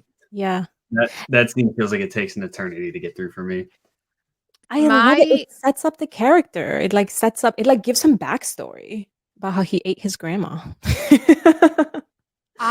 so have you guys ever heard that I know it's a crab and not a snail. I understand these things, but they both have shells, and that's how my brain connects them. Have you guys ever heard that thing where it's like a snail is trying to like kill you and you have to keep it from killing you? Yes. Like, how do you stop the snail? Yes. And I'm like, how the fuck would I stop this snail? Mhm. But it's a crab. Right. And so that's where my brain went the moment I saw Shiny. And I'm like, he's gonna murder everyone. Yeah. And the snail really creeps me out. The crab creeps me out. The crab. Because my brain's like close enough to a snail. That's fair. They're very roundabout, but I see where you're coming from. I Yeah. like the crab sequence. I feel like it's kind of a funny like Interlude. subversion of expectations. I think it's really Mhm. I think it's funny. I don't know. I think How Far You'll Go is probably my favorite song. Mhm. Yeah. And I don't know, it's catchy, but You're Welcome is also super catchy. Like, it's just, they're all super catchy and boppy. Yeah. And like, I didn't want to catch myself being bored with a song. Yeah, the songs are all really good. How Far Your Go is it's like the emotional current throughout the movie, Mhm. and they reference it over and over again. And that Mhm. kind of makes me realize like how important it is to have that in a Disney Mhm. movie like this. Like if you're going to do musical numbers, they need to be exceptional. Like you Mhm. can't phone them in. And when we get into Moana 2, like that was my main issue with Moana 2. Well, not my main issue, but one of. Yeah. It's a really good movie. Is there anything you guys don't like about it that jumps out to you? The crab. I don't like that she left the pig on the The snail? island. Sorry, I think she should have took. I think she should have took the pig with her on her adventure. And Okay. I wasn't a fan of the crab. So I will take 0.2 off of that. So I'll get to 4.8. You know, speaking of crabs real quick, I realized a couple years, like during our podcast, we were talking about something, and my whole life I didn't know that crabs were not red. That only cooked crabs are red. I You didn't realize lived in that. No, anyway, I don't eat crab. But the point is that I think it was like a Disney thing, right? Because in Little Mhm. Mermaid, the crab is red, and just in my Yep. head, I don't see crabs in my everyday life. I don't live in the ocean, so I How just long- always thought that. How long did you live in Virginia? A while, since like 2001. So a long time, and you didn't Yeah. know that? No, Okay. no, I stay away from I don't fuck with the ocean. Jade. I have established that. Yeah, no, crabs are not red, I'll make especially you the ones in careful, Virginia. Rose. Yeah. What are they? They're blue? They're blue. Yeah. Oh, okay. Sometimes they have like kind of like a clear tint to them. It's strange. Yeah. You've never been crabbing? It's okay. I take you. I think just as a closing thought, I was going to say, when they were first kicking around making this movie, they were really going to make it like all about Maui. Like Moana wasn't even going to exist. I'm glad they didn't do that, because I think like Maui is good as a secondary character. I think an entire movie of him would have been pretty annoying and like Yeah. would have felt a lot like a lot of other movies. So I'm glad they decided not to do that. I think Moana humanizes Maui because Yes, without Moana, Maui is just an Annoying. egomaniac. Yeah, exactly. Yeah. Yep. I have this at a 4.5. I really like it a lot. I have it at a 4. I have it up to 4.8. Yeah, I'll say 5. I don't really rate movies usually, but I'll say 5. I love that movie. Yeah. I think it's perfect. I think it's a perfect movie. Fight And now me. let's talk about a not so perfect movie. Moana Yeah. 2.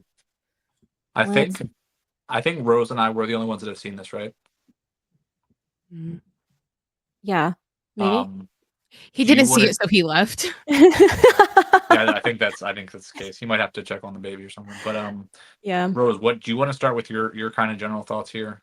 Yeah, so first of all, they didn't they thought they could replace Lin-Manuel Miranda with the TikTok stars that were doing, I think, like the Bridgerton musical. And those ladies are really talented, but there was just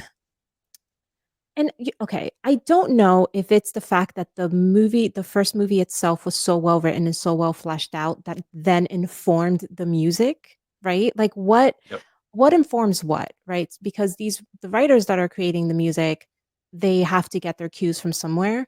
And so maybe they just didn't have enough to work on, but the music feels so painfully generic, especially compared to the first one. And that just took like 80% of the heart right off the top. That's such a good point, because I think when they're putting together the music for this, like they're looking at the story and then they're identifying off that, like where we're gonna add in XYZ, and the music, like you just said, has to be pulled from whatever's going on. And if there is no actual emotional punch coming from the story or nothing going on with the story, what the fuck are you writing music about? Like it's hand in hand. I think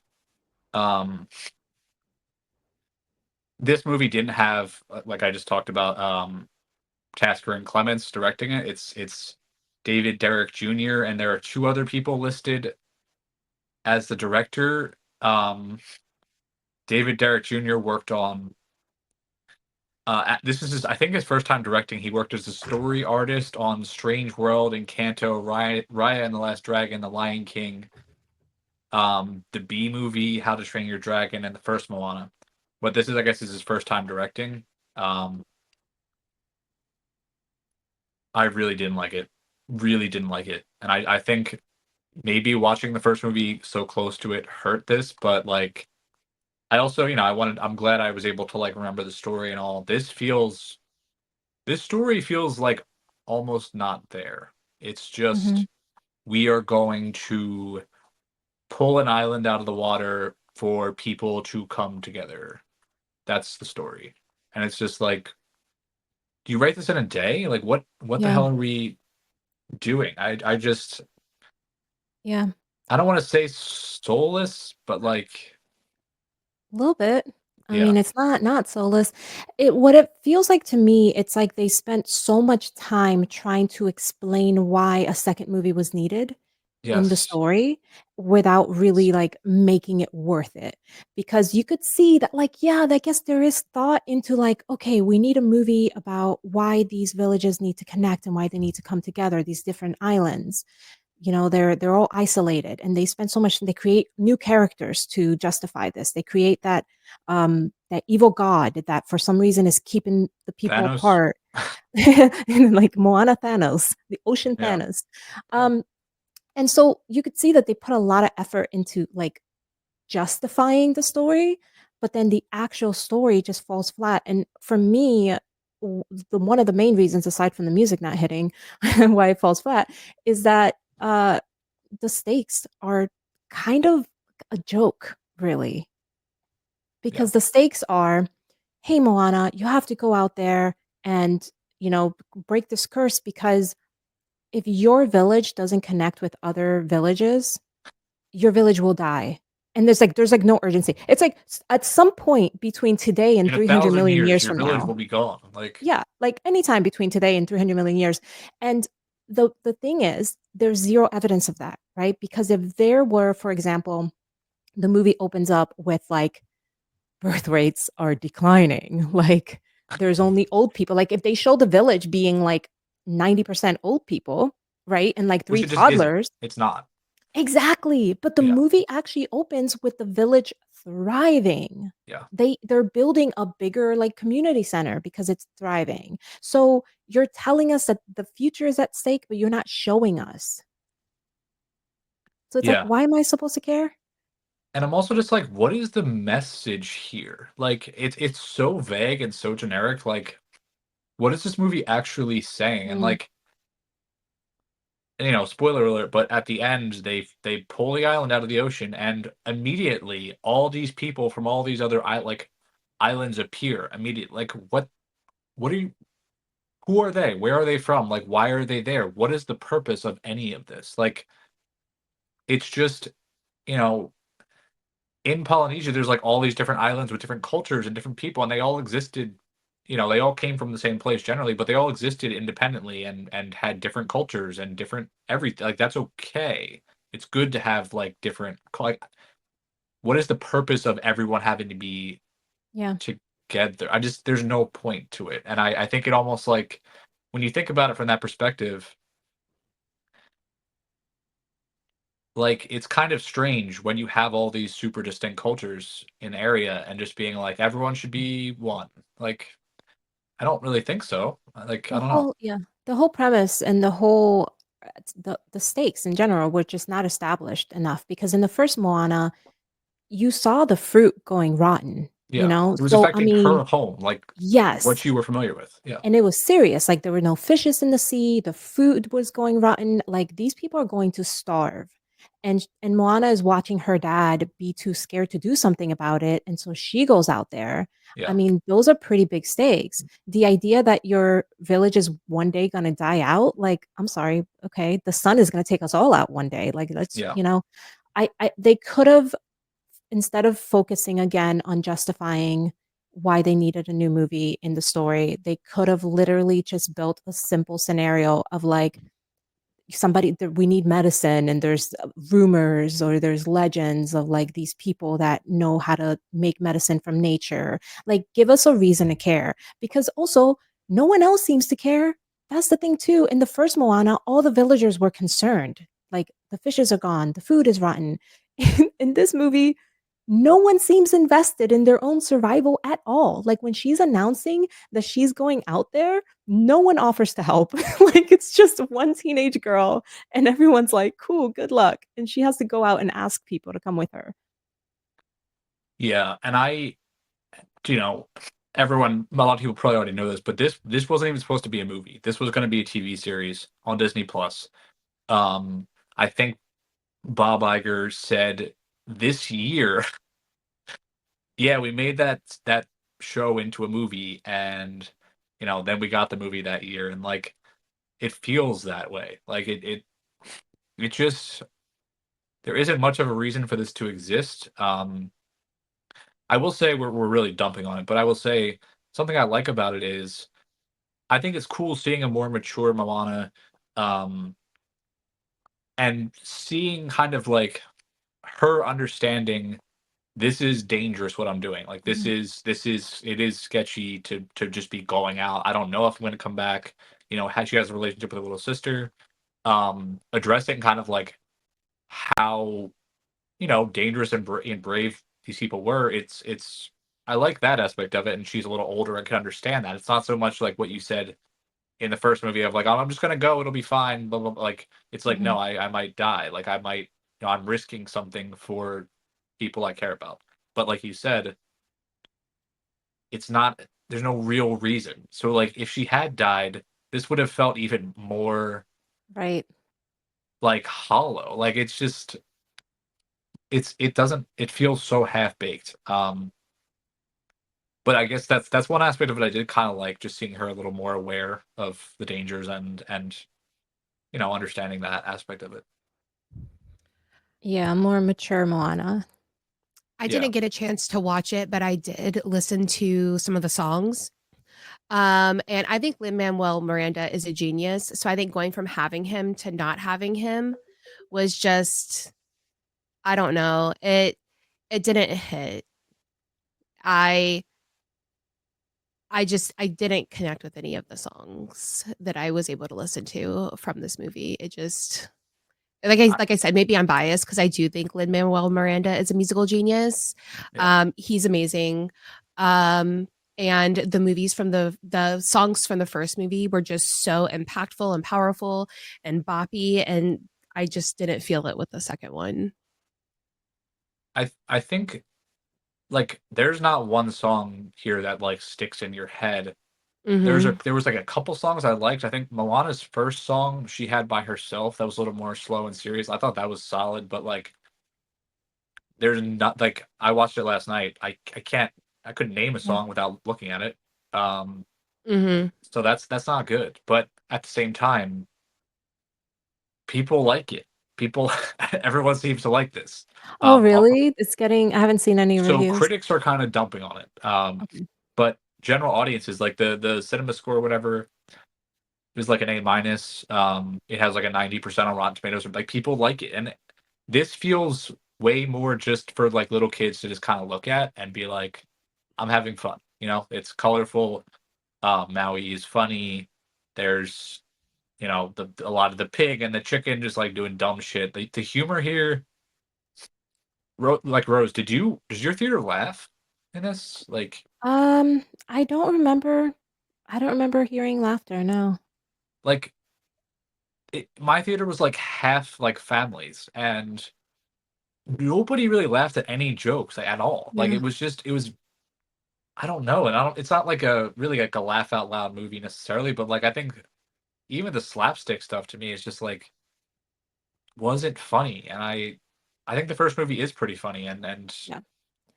I don't Yeah. know. It's The just humor in the first movie was just more organic to the story. Like you could see the humor in the second movie was like orchestrated. Like they now laugh. Yeah. purposefully, yeah, they purposefully picked out the most incompetent characters to come on the journey with I hated Moana. them. I hated every single one of them.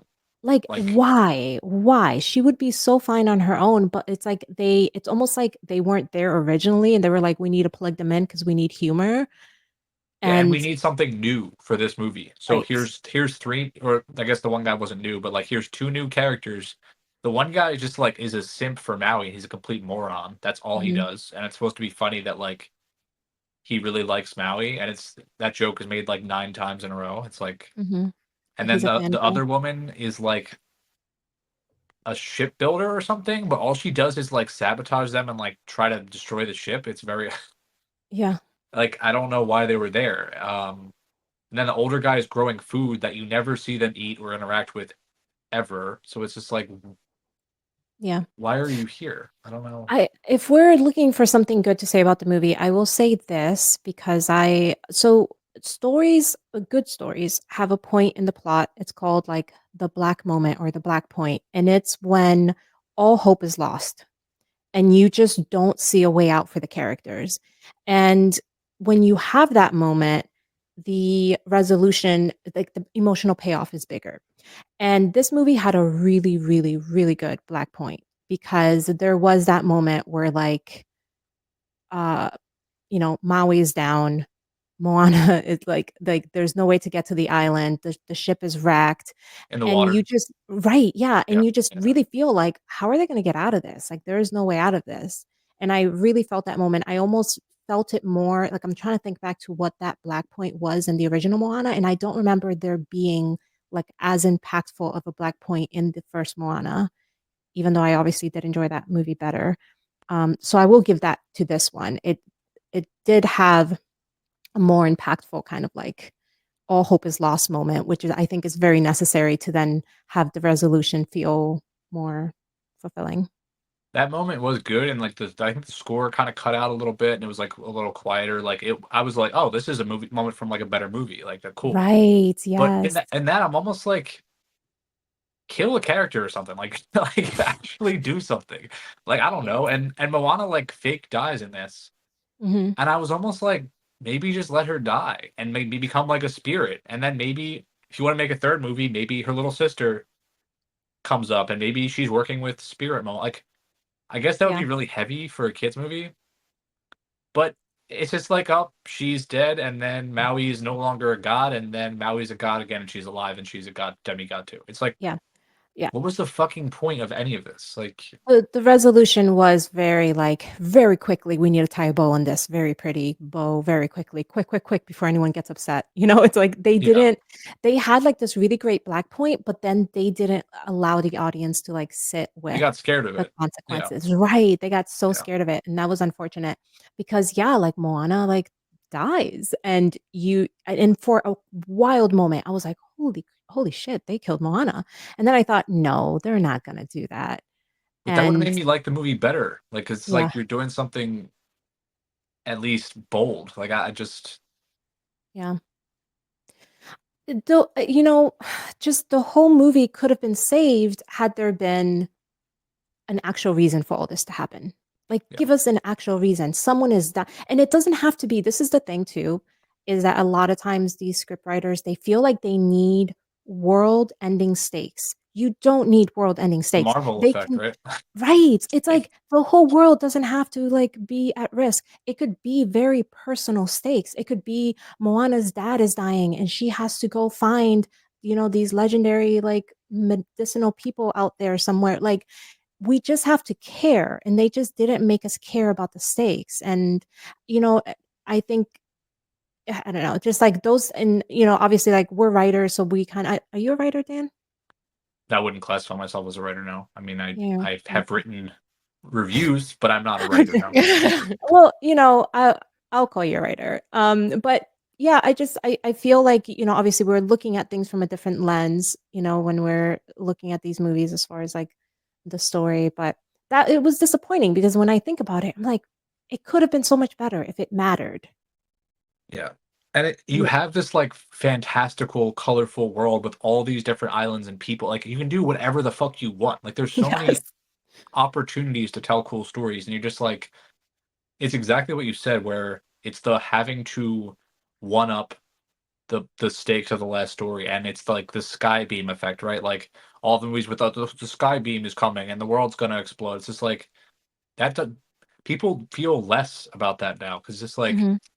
is the world really gonna explode? Like, is the world gonna end? Like, no, it's not. Like, it's just there's nothing to Yeah. actually feel. And I think if you make the story more personal, like you said, it works just way better and doesn't have to be some kind of like universe changing thing because I'm never gonna have to stop Yeah. the sky beam. I'm never. That's not and Yeah. something anyone can connect with. But like you said, your family is sick. You don't have food. Like whatever, something people Yeah. can relate with is just better. So I couldn't agree more.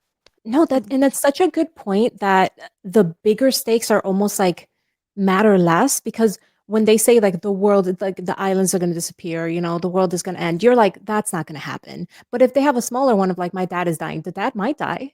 Like Yeah, that really might happen. yeah. So yeah. When Have Rose you? was explaining the plot to me last night of Moana 2, and I was like, it honestly seems like bringing more people to the island would be a self-fulfilling prophecy because that would Exactly what deplete I the said. resources. So No, if all these you, people pulled up the end. I'm like, who is feeding them? Like, what? What are we right? doing? Like, It feels like this is the opposite of what you would want. Yeah. literally, I turned to I saw my cousin and I was looked at him. I was like, who is feeding these people? Why are they here? And like Yeah. those people all then just came from the other island that they brought them to. Like it's a nothing story. Like it's Mhm. all bullshit. Um, and also just the I'm trying to remember her name. The woman who's like the kind of witch character who's like bad but Mhm. not bad. Like, Yeah. why is she there? Like, what was the point of that? And then she's just gone out of the movie until the like mid credit scene. So I just Yeah. And why is she not the main villain? She would have is made she more even a villain sense. though? Like she wasn't. Yeah, She she's not helps them. Like but right. she's framed as the villain. Like I don't. She's framed initially as the villain, and then it's like, oh, actually, she's being trapped by the actual villain. They are going full Marvel with this. They are doing Yes. like there's the bad guy, but there's the badder bad guy, and Yes. they want to destroy the world. Which is like, why do they always want to destroy the world? Yeah. Like, doesn't There's make no sense. actual. There's no actual. And like how Marvel succeeded was like they gave Thanos a motivation that made sense. Are you guys like? Do you like Marvel stuff I or do. Yeah, I do. okay? Oh, Um, me, you don't watch Marvel? Who? You.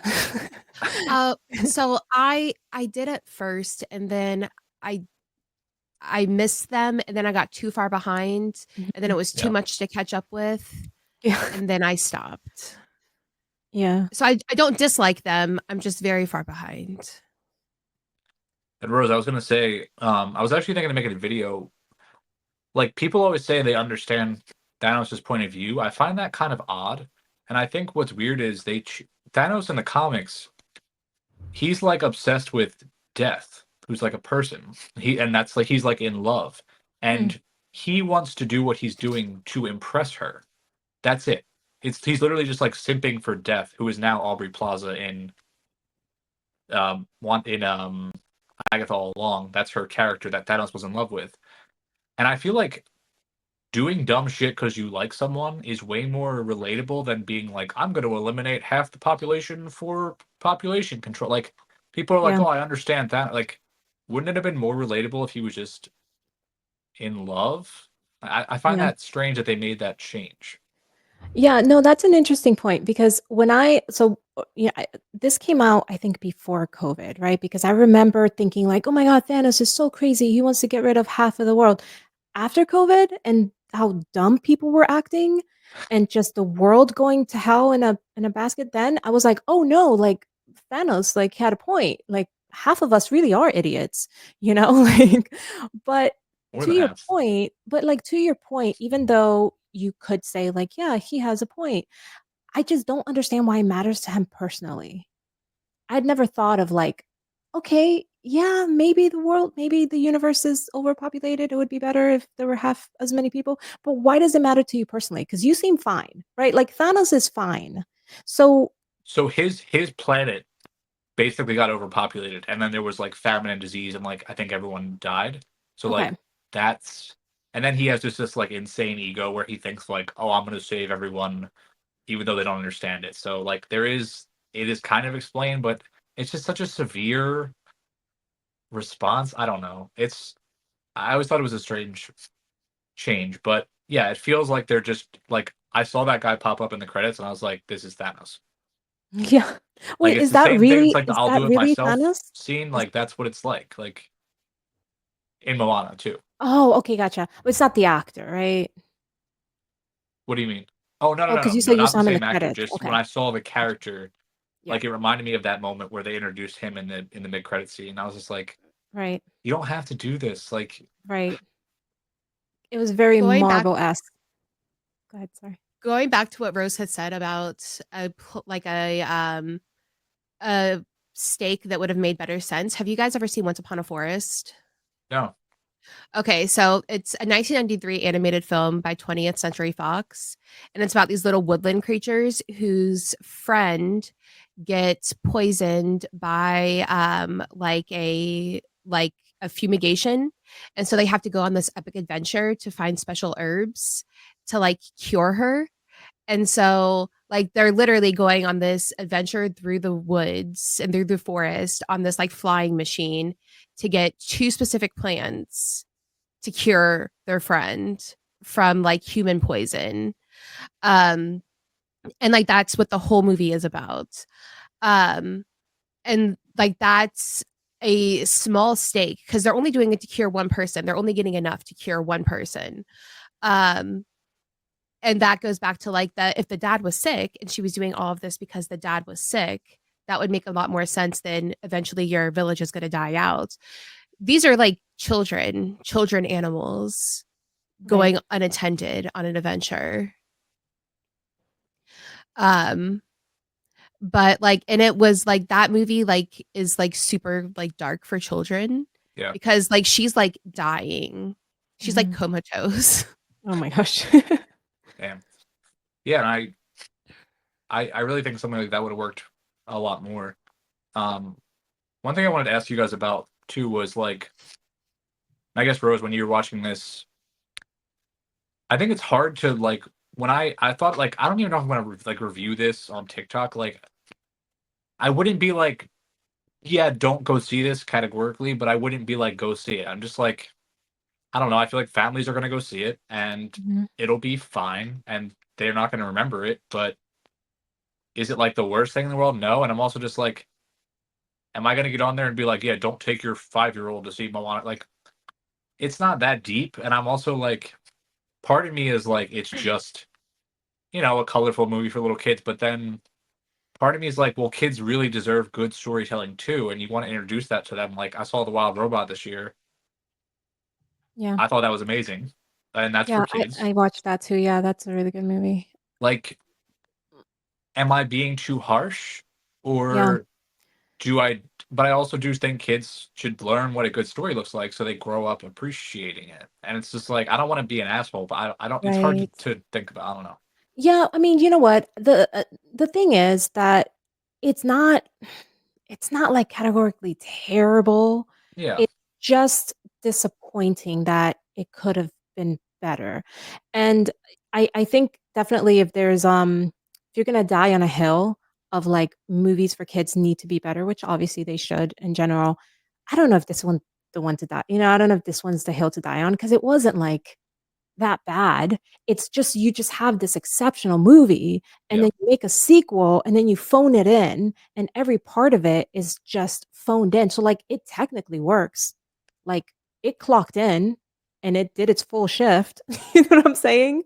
Like it's not I mean, I don't know of any examples of like a truly awful kids movie. I know you guys hated If. I I. loved If, Oh man, don't get me started. but I was That movie freshly was off so odd to me. antidepressants. Like I just something about it I really didn't like. Like, and it felt I like a Foster's Home for Imaginary Friends. Just John Krasinski said, "I'll take that, thank you," and just oh like, Yeah. I've never seen that, so maybe that's why it was, like, original for me, but, I was also freshly off antidepressants, so, like, I was just like yeah, yeah. I watched that. I went with my friend and my girlfriend. We did a double feature of The Strangers Chapter One and If, and they are two of my least favorite movies of the year. Which it was a rough time, but Yikes. yeah. Um, yeah, this is fine. It's just like the most average movie ever to me. I'm never gonna think about this again. Yes, it's just average. Yeah. How many times a month do you think you go to the theater?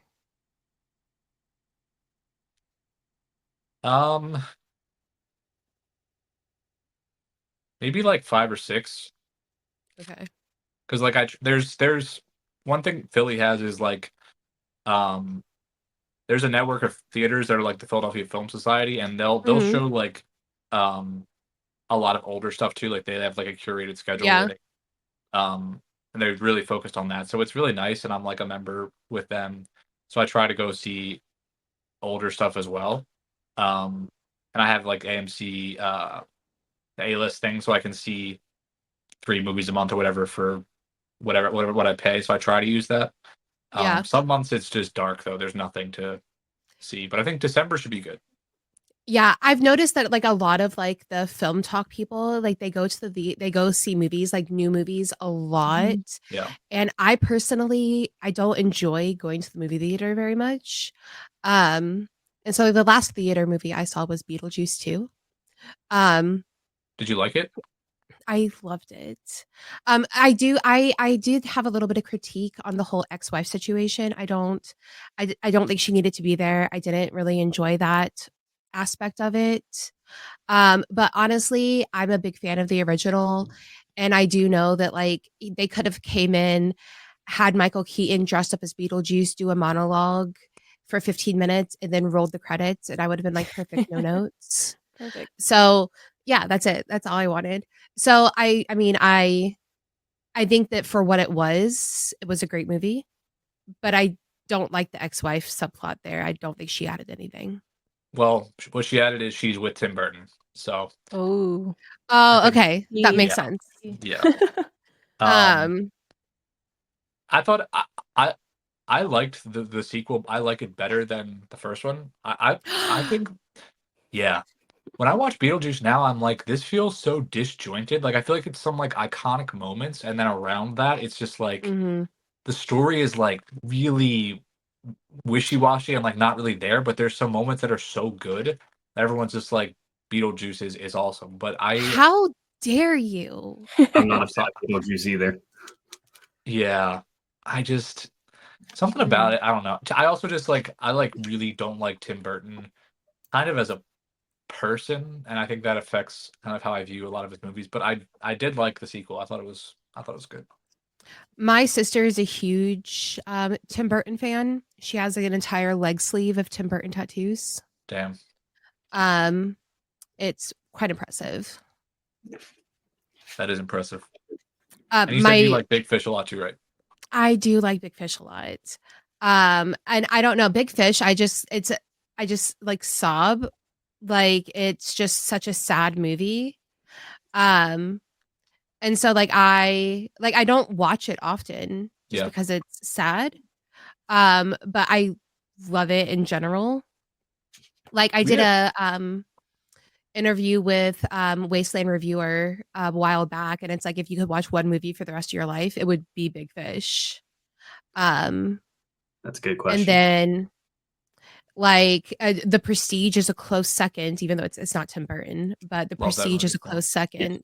Nolan's But second best. We both love The Prestige. I think we both think the it's Pr- Nolan's second best. Yeah. The Prestige is my number one favorite movie, but I I would watch Big Fish for the rest of my life if I had to. But Can I ask you a question about it really quick? Yeah. We just, and not to, go on a long tangent, but I think we had a pretty interesting conversation about the movie. I think a lot of my issue with Big Fish was like with the story itself.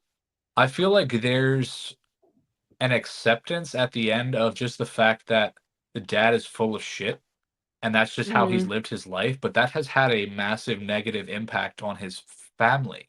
And I feel like the Mhm. end is just really more so about basically you've lived your whole life full of shit, and it's saying, "Oh, that's okay. We forgive you. We accept you for who you are." And I think that just ignores all the impact on his child, because it wasn't So okay as a parent, but at the end it's just like you have to forgive. the And that dad I didn't wasn't like. full of shit. The dad embellished his story. So like the dad was telling fishtails his whole life. So he was telling a story about the twins who were Siamese twins, but they were actually just identical twins. He was telling the story about the 12-foot man who was actually a 7-foot man. So he wasn't full of shit. He was just talking a Half full of little shit. bit of shit. But he wasn't a good dad either. Like, to be No, blunt. he wasn't a good dad. And I just feel like it's all for, it's like, oh, he's so whimsical and just like that's how he was, so like it's okay. But like it caused so No, many problems. Like, no, he did. He caused a lot of problems. And I think that I enjoy the whimsy of the movie. I enjoy the aesthetics of the movie. I enjoy sort of the like overall arching theme of how things sort of get told through like of mythologized. yeah, they get mythologized, and I enjoy that aspect of it. I enjoy my favorite quote of the whole movie is, you know, where it says that to your dad there was your mother and every other woman in the world, and I think that's beautiful. That's sort of how like my dad was with the Navy. It was uh, it was one of those things. The Navy was my dad's true love. It was one of those things to where I think it sort of embodied how a lot of people sort of feel about their dad. I think I relate to it a lot, to where I think I relate to it a lot with my own dad, because my dad told all of these um tall tales growing up a lot, to where as an adult now I'm like, you were a little full of shit, weren't you? Um and so it's just one of those things to where like, yeah, like he wasn't a good dad at all. He caused a lot of problems, but I think it sort of makes you feel better about like loving your own full of shit dad um for being a problem. That's fair. Yeah, I think it's interesting because people probably read it very differently and like have different attachments to it based on, Mhm. you know, whatever element of their own relationship with their parents. And I think there's a lot of different ways to read it. And I think it's very interesting to just talk, even though I don't love it, I think it's cool to talk Mhm. about. So I'm glad you brought it up. So we had a pretty good discussion about that. Yeah. But I was glad to get your perspective. Are you a big Forrest I Gump fan? I am a big Forrest Gump fan. I saw it when I was very little I'm out. for the first time. I mean, it like my brother was a big Forrest Gump fan. My brother is also has some tism. So he was a big Forrest Gump fan, and so I feel like he saw a lot of himself in Forrest Gump. And so he related it hard to that. But also I as an adult now, I'm like, wow, Jenny was a fucking villain. Oh, Um and so I don't love it as much now as an adult, where I'm like, first of all, he never should have been in the military. That was predatory AF. Two, Jenny is a predator and a villain. Jenny took advantage of him. And so as an adult, I see it as being really problematic. But as a kid, I really did love it a lot. Yeah, I don't love Forrest Gump, but yeah, same. I um think I don't like revisiting movies that I loved or books that I loved growing up, because I'm like, I'm gonna find problems with that and I Yeah. don't wanna hate it. It's so true. That makes It's so true. I mean, it's almost like some movies should only exist like in a time capsule where it's like if you open this time capsule, you are agreeing to going back to 1993 and you cannot judge it with You have 2024 to sign a eyes. waiver. You have to sign a waiver. yeah, I think it's a fair point, and it's like something to think about. Like, I mean, I think it's a pretty hotly contested like topic of should we ignore some things or should we just try to like view things from a different perspective as if, you know, taking into consideration the time. And I think people just disagree, and it's interesting to talk about. But there's kind of like different glasses to look at every decade of film from with. Yeah, well, it's like it's history. Like the way the movies were made, and now we, and we find problematic now. it's a historical document in a sense of like, this was what was acceptable. This was how minorities were portrayed. This was how people spoke. This was the language that was acceptable at that time. Like, you can't go back and edit this movie and erase it to match today, because 20 years from now, what's acceptable today is not going to be acceptable anymore. And so you can't just keep retroactively editing history. You have to just acknowledge it. I don't think you should. I don't think it should be. I don't think things should be changed or edited out. I think it is acceptable though to like the entire framing or point of a story can be null and void or can be ineffective because we've evolved, I think, as a society. So I don't think it should be changed, but I think we can say right now this story doesn't work for reasons XYZ, or like the intended emotional impact is not there, or whatever it is. Yeah. But I do agree with you. Like, you know, you watch a movie and there's like a lot of different slurs or whatever, and it's just like, well, this was made 30 freaking years ago. Like, I'm not going to be like, oh my god, like, it's just it is what it is. But it's the way we had to approach Cruel Intentions, and it's also the way I have to sort of conceptualize like my love for Harry Potter and the fact that J.K. Rowling is actually not a great person. Yeah. And the way I sort of conceptualize that is that her monster has outgrown her, and that she doesn't get to take that away from me. And like, it's going back and like looking at like a lot of like the verbiage that she uses and like the names she gave people in the book, like, and then I'm it's like, racist as fuck. It's crazy. it's racist as fuck. Yeah. And I'm Yeah. like, wow, that completely went over my head reading it as like an 11-year-old and a 10-year-old. And now as an adult, when I'm like, oh shit. Yeah. Like, that's Kingsley Shacklebolt being like the only like big black character. I'm like, bitch, you knew what you were doing. You knew what you were doing. It's not good. It's not good, but also I can't undo the fact that like this was my escapism for a long time, and this probably kept me from jumping off of a lot of bridges. So like that, I can't undo that. Yeah. So like I have to sort of separate those, but also I can not give her any more money, Yeah. I think that's how I try to think about it. Like, like when Megalopolis came out, like, Francis Ford Coppola's a piece of shit. I'm not going to go to the theater and put money in his pocket. Like, I'm not going to directly support someone in that way. But like, to say, I'm not going to be like, I'm never watching The Godfather or Dracula. Like, that ship has sailed. Like, it's just different. But I think like just being aware and trying to like pick and choose where your money goes is like ideal. But also, it's just so many people are terrible. I mean, like, all this shit's coming out about Brad Pitt now. Like, dude is, Oh my god, it's bad. And I'm like, yeah, go educate yourself Oh on my that. gosh. But like, I mean, he's in one of my favorite, like, literally maybe my favorite movie of all time. And it's just like, I don't know really what to do with that. What movie is that? The Assassination of Jesse James by the coward Robert Ford.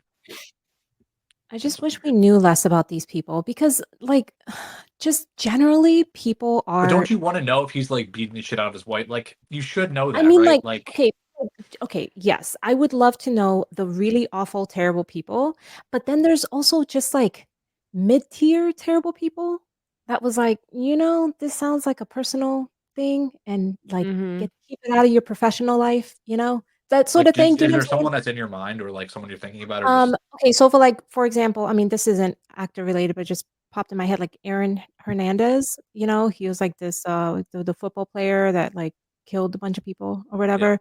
Yeah. Would love to know if someone's a murderer, right? Don't want to support a murderer. I thought you were going to use him as an example of someone you were like, like, it's fine, like, no, but I guess an example of something that I would be like, okay, not knowing, is someone like is a serial cheater, right? Like, I would be okay not knowing that, I would be okay. Like, listen, I love Pete Davidson. I think he's funny. I love his sense of humor. I need him to bury all those secrets. I need you to bury them. Okay. I don't want to have to know who I am when I have to do the mental acrobatics to be okay with that. So I need you to pay someone to shove those down. Okay.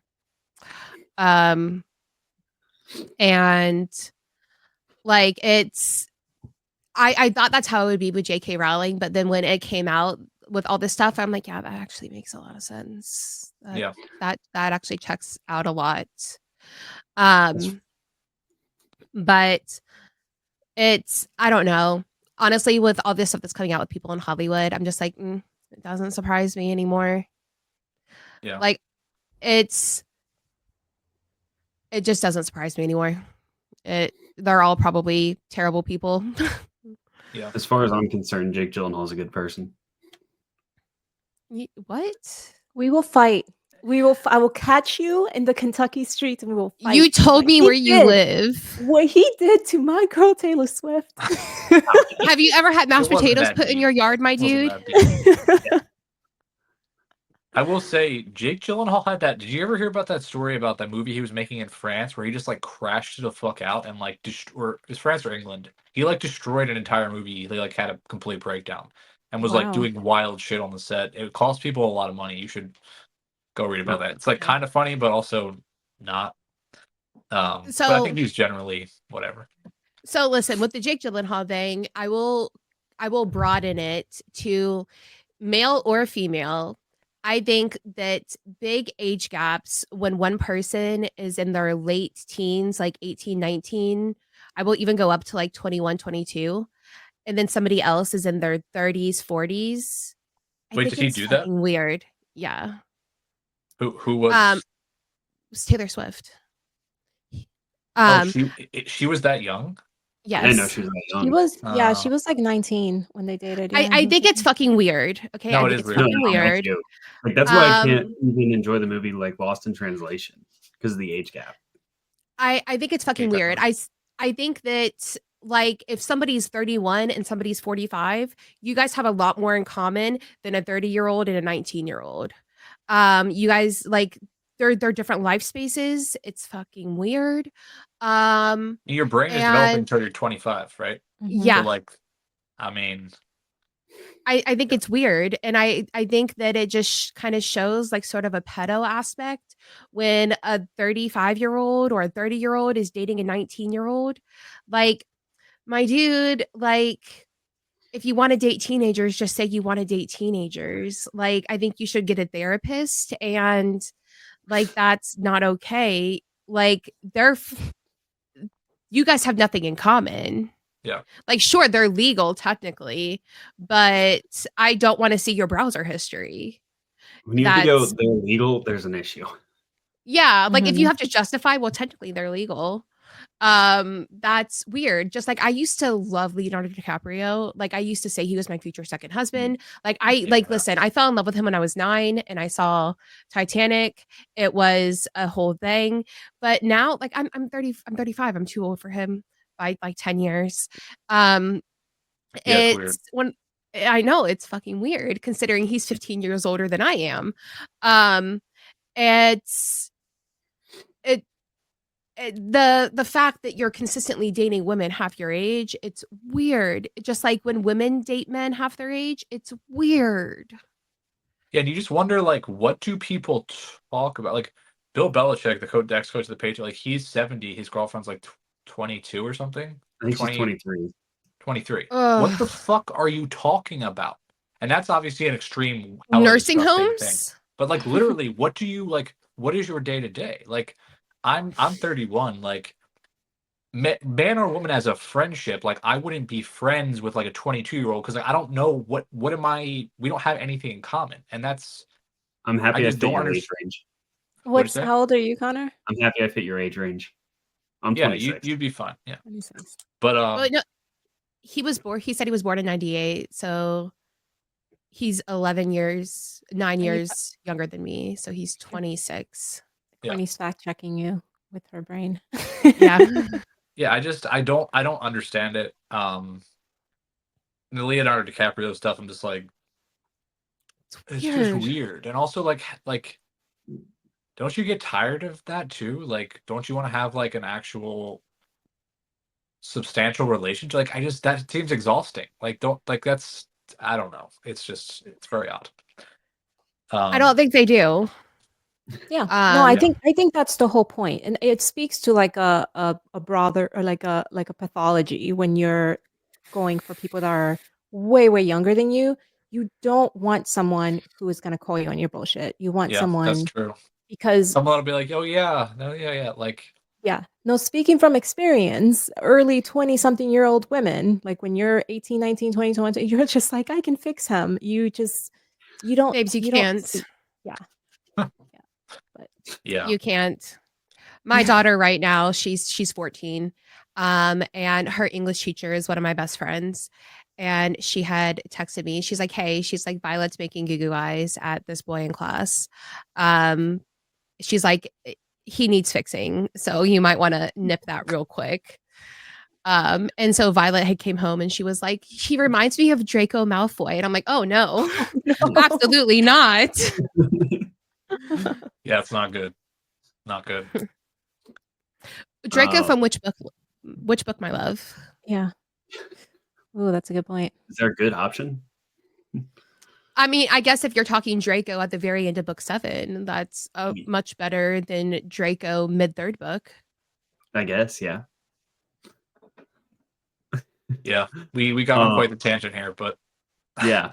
Rose, Courtney, I don't know how familiar you are with our show, but we always do a recommendation to our audience at the end. So any movie recommendations you guys have watched recently that you'd want to recommend? Like literally anything from whatever. Yeah. Oh my gosh. Okay. I can also first if you guys need some time to ponder on this. Yeah. Do you guys, what are your recommendations? So mine came after I watched Christopher Robin. I revisited a Clooney movie, Up in the Air, where his like entire job is he is hired by corporations to go and just mass fire people. Wait, what movie? What's up? You say Up in the Air? Yeah. Okay. And I've seen that. Yeah, why it reminded me of Christopher Robin is because one of the big things is he has like kind of forgotten his childhood and what it was like to dream and laugh. And there's a scene in there where Clooney is firing someone and he's kind of like looking over the dude's resume and he had a degree, I think it was in French culinary school. And so when he's like, you know, the guy's like, what am I going to do with my life? And he was like, well, he's like, you have this degree. He's like, why not pursue it? And then he asks him, how much did they pay you to give up on your dreams? Yeah, I haven't watched that in a long time, but it's a good movie. Mm-hmm. I really like that. It has Anna Kendrick. What'd you say, Courtney? It has Anna Kendrick. Yeah. Yep. Yeah, good movie. I'll tell you what, I'll give your audience a recommendation that they probably don't hear very often. It's kind of a bit that I have that I pull all the time. I join people's lives, and when they're like, "Name your favorite movie," I'm always like Twilight. But I'm gonna tell you guys this, okay? I need you guys to revisit Twilight, and I want you to embrace the camp. Okay, I want you to embrace how serious it takes itself. It takes itself so charmingly serious. The blue filter. I mean, the blue filter, the soundtrack. The broody lines, like it's like a Broadway play. And I think when you really take it in for what it is divine. It is just so fun. So I'll leave you with that. Twilight is my comfort movie. I put it on in the background when I need noise, but to not pay attention. I'm going to suggest, it's actually a documentary. But it's called Mastermind, and it's about the woman who actually saved the BAU from being completely scrapped. And so they used to call it the BS unit, and it was in the basement. They didn't even have windows, and it was just like 2 dudes. And so this is a documentary about this woman who was brought in to organize them and like make them a legitimate unit of the FBI. And I watched that recently and it was amazing. Like she learned how to fly a plane specifically to be part of this unit. This looks really cool. I would say, first of all, I just wanted to say really quickly on Twilight. I think they're really funny. Like I think they're enjoyable to watch. And like when you listen to Robert Pattinson talk about what he was doing there, like he was taking it so fucking serious, and he had all these ideas and like stuff he was trying to do, and like it's a very funny to hear him talk about those movies. But I would say the piano lesson, it's on Netflix now. Normally I'm not a big Netflix guy, but it's Malcolm Washington's directorial debut, who's Denzel's son. And then John David Washington stars in it, with Ray Fisher. Erica Badu is in it, Samuel L. Jackson, and Danielle Deadwyler, who is incredible. She's the female lead. And it's an August Wilson play, who also did like Fences, Fences is one of my favorite Denzel movies, but the Broadway production was allegedly incredible too. But it's really dialogue heavy, and just kind of focuses on this African American family in Pittsburgh. They have this piano that kind of represents a lot of their family's history, and has a lot of different people like carved into it. And you kind of walk through the story behind the piano and also every individual person's relationship with it and how they view it. And it's kind of a reflection on like how we carry our history with us and have different kind of dynamics and ways of handling things that have happened. And yeah, there's kind of a small supernatural aspect to it as well. I really liked it. If you don't like dialogue, it's just it's all talking basically in this house. So if you don't like that, don't watch it. But if you do, definitely watch it. Okay, That's cool. my pick. I think my husband has seen that movie before. I think I remember him watching it. Yeah. I think it came out, I want to say It's this year, this 2024. month. It was the November 8th. It Oh released. wow, it just came out. Okay. Okay, maybe not. Maybe not. Yeah, But no, it's that's fine. solid, I think. Cool. It's interesting. So many movies that you just would never hear about unless someone who just like randomly encountered it recommended it. Mm-hmm. Just would never cross your radar. Do you ever use the Surprise Me feature on Netflix?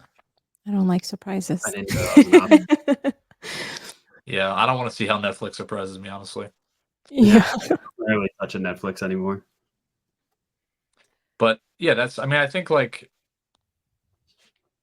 sometimes I feel like, with content creation and stuff, it's like kind of a waste of time. I feel about my own stuff sometimes, but then I'm like, someone will say, hey, I watched this that you recommended or whatever, and I loved it. I'm like, okay, like there is a purpose. Like if I can get one person to watch one movie I love and they like it, that's great because it'll stick with them, and it's a good thing. So I think it's important. I really appreciate it because the way I approach it is I find creators who have similar tastes as I do to movies because everyone has a different opinion, right? yeah. But if you find the creator that tends to like the movies that you tend to like and dislikes the movie, and then so you trust you're like, okay, if that person feels like that, I will probably feel like that as well, So yeah.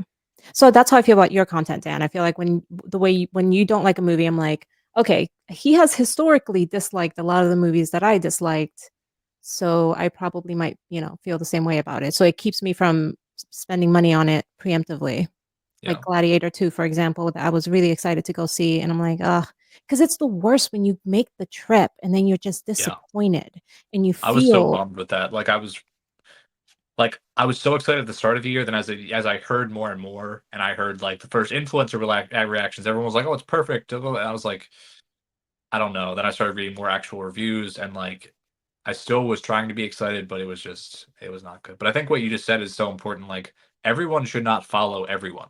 Like, Right. and that's not a bad personal whatever. That's just like, if I don't agree with anything you have to say or your perspective at all, like, I'm not just going to argue with you every day. Like, I think it's good to get other perspectives, but for recommendations, you just find people that like what you like and follow them. And that's not everyone, and that's okay. But it's nice that there's so many people in the space because there's a lot of different tastes. So Right. yeah. All right, well, Courtney and Rose, we really appreciate you guys coming on. Before we Thanks for having close out, us. yeah, tell everyone where they can find you. Oh yeah, so our podcast is Fiction Fixation Podcast. We do movie recaps every week, and basically we're anywhere you can anywhere you find podcasts. Yep, we're on Amazon, Spotify, Apple, Audible. I also make videos on TikTok. Still figuring out the whole TikTok game, but we're there. I feel like we don't really fit in because we're like so deeply unserious, and so everyone else is like coming on and like being like very scholarly with their like movie takes, and we're just like, hey, there are man asses in this movie. Like, Yeah. so we're finding our group. We're talking about like phallic shaped vegetables being tossed up in the air, and people are like, those are fucking apples, bitch. And we're like, are apples not the shape of balls? Well, not yeah. But yeah, we don't take ourselves seriously like at all. We're so unserious. We don't Google anything.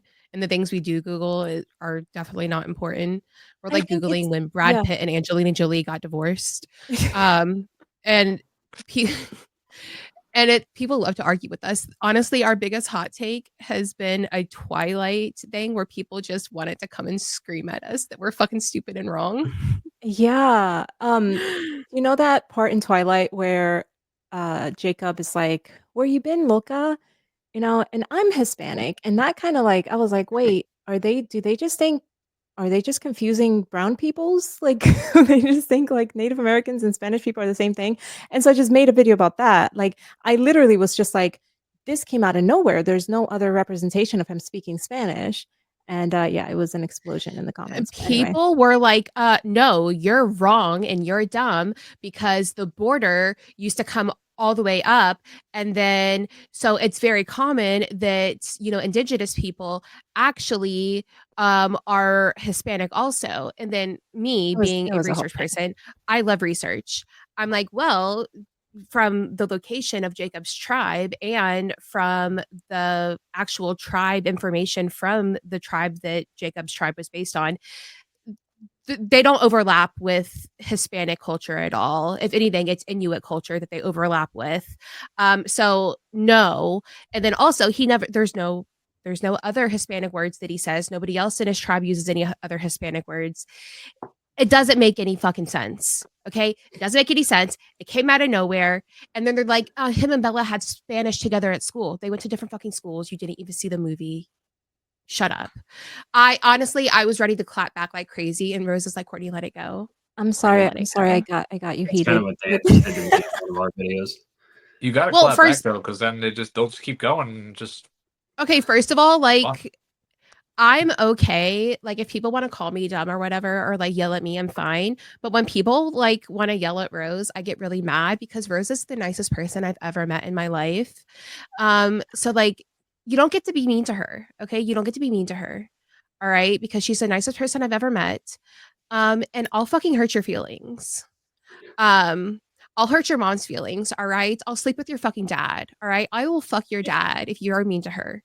I'm just out here breaking families, just having opinions. I will break your family apart if you are mean to her. Okay. Right. Let's holster the anger. Let's holster it. Yeah. We're gonna need it for the patriarchy later. I don't like people being mean to her. And she's like, no, just let it go. It's fine. I'll private the video. And I'm like, no, don't fucking private the video. The thing is, like, what you're just talking about, people will just be categorically, objectively wrong, and they'll just be like, no, I'm right. And it's like, well, I don't even know how to engage with you because you're just There's no getting any actual information into your head. You just have convinced yourself of your own reality. So it's frustrating sometimes, but it is what it is. Yeah. Half the time Rose is like, shh, just let it go. It's fine. Just ignore them. And I'm like, I'm gonna make a response video and tell them how wrong they are with facts and data. And she's like, they're not gonna care. Yeah, that's true. Anyway, guys, thanks for having us. This was fun. Yeah, thanks for having us. I know we probably went over long. Yeah, I talked about it. We have lots of feelings. Stone's first time ever on the podcast, it was like 3.5 hours. So it was brutal. It was good, but it was we did all of Fincher's movies, which was like I have no idea why we did that. It's 10 fucking movies, but like my brain was melted. We were still learning. Yeah. Well, you guys do a lot of movies per episode, so Yeah. Thank you for, I know it was a lot, but thank you guys. Yeah, it was fun. Yeah, no Thanks. worries. Yeah. Well, we appreciate everyone listening in for 2.5 hours. And as Stone would say, go outside, touch some grass, sit on a park bench, and we'll see you next week.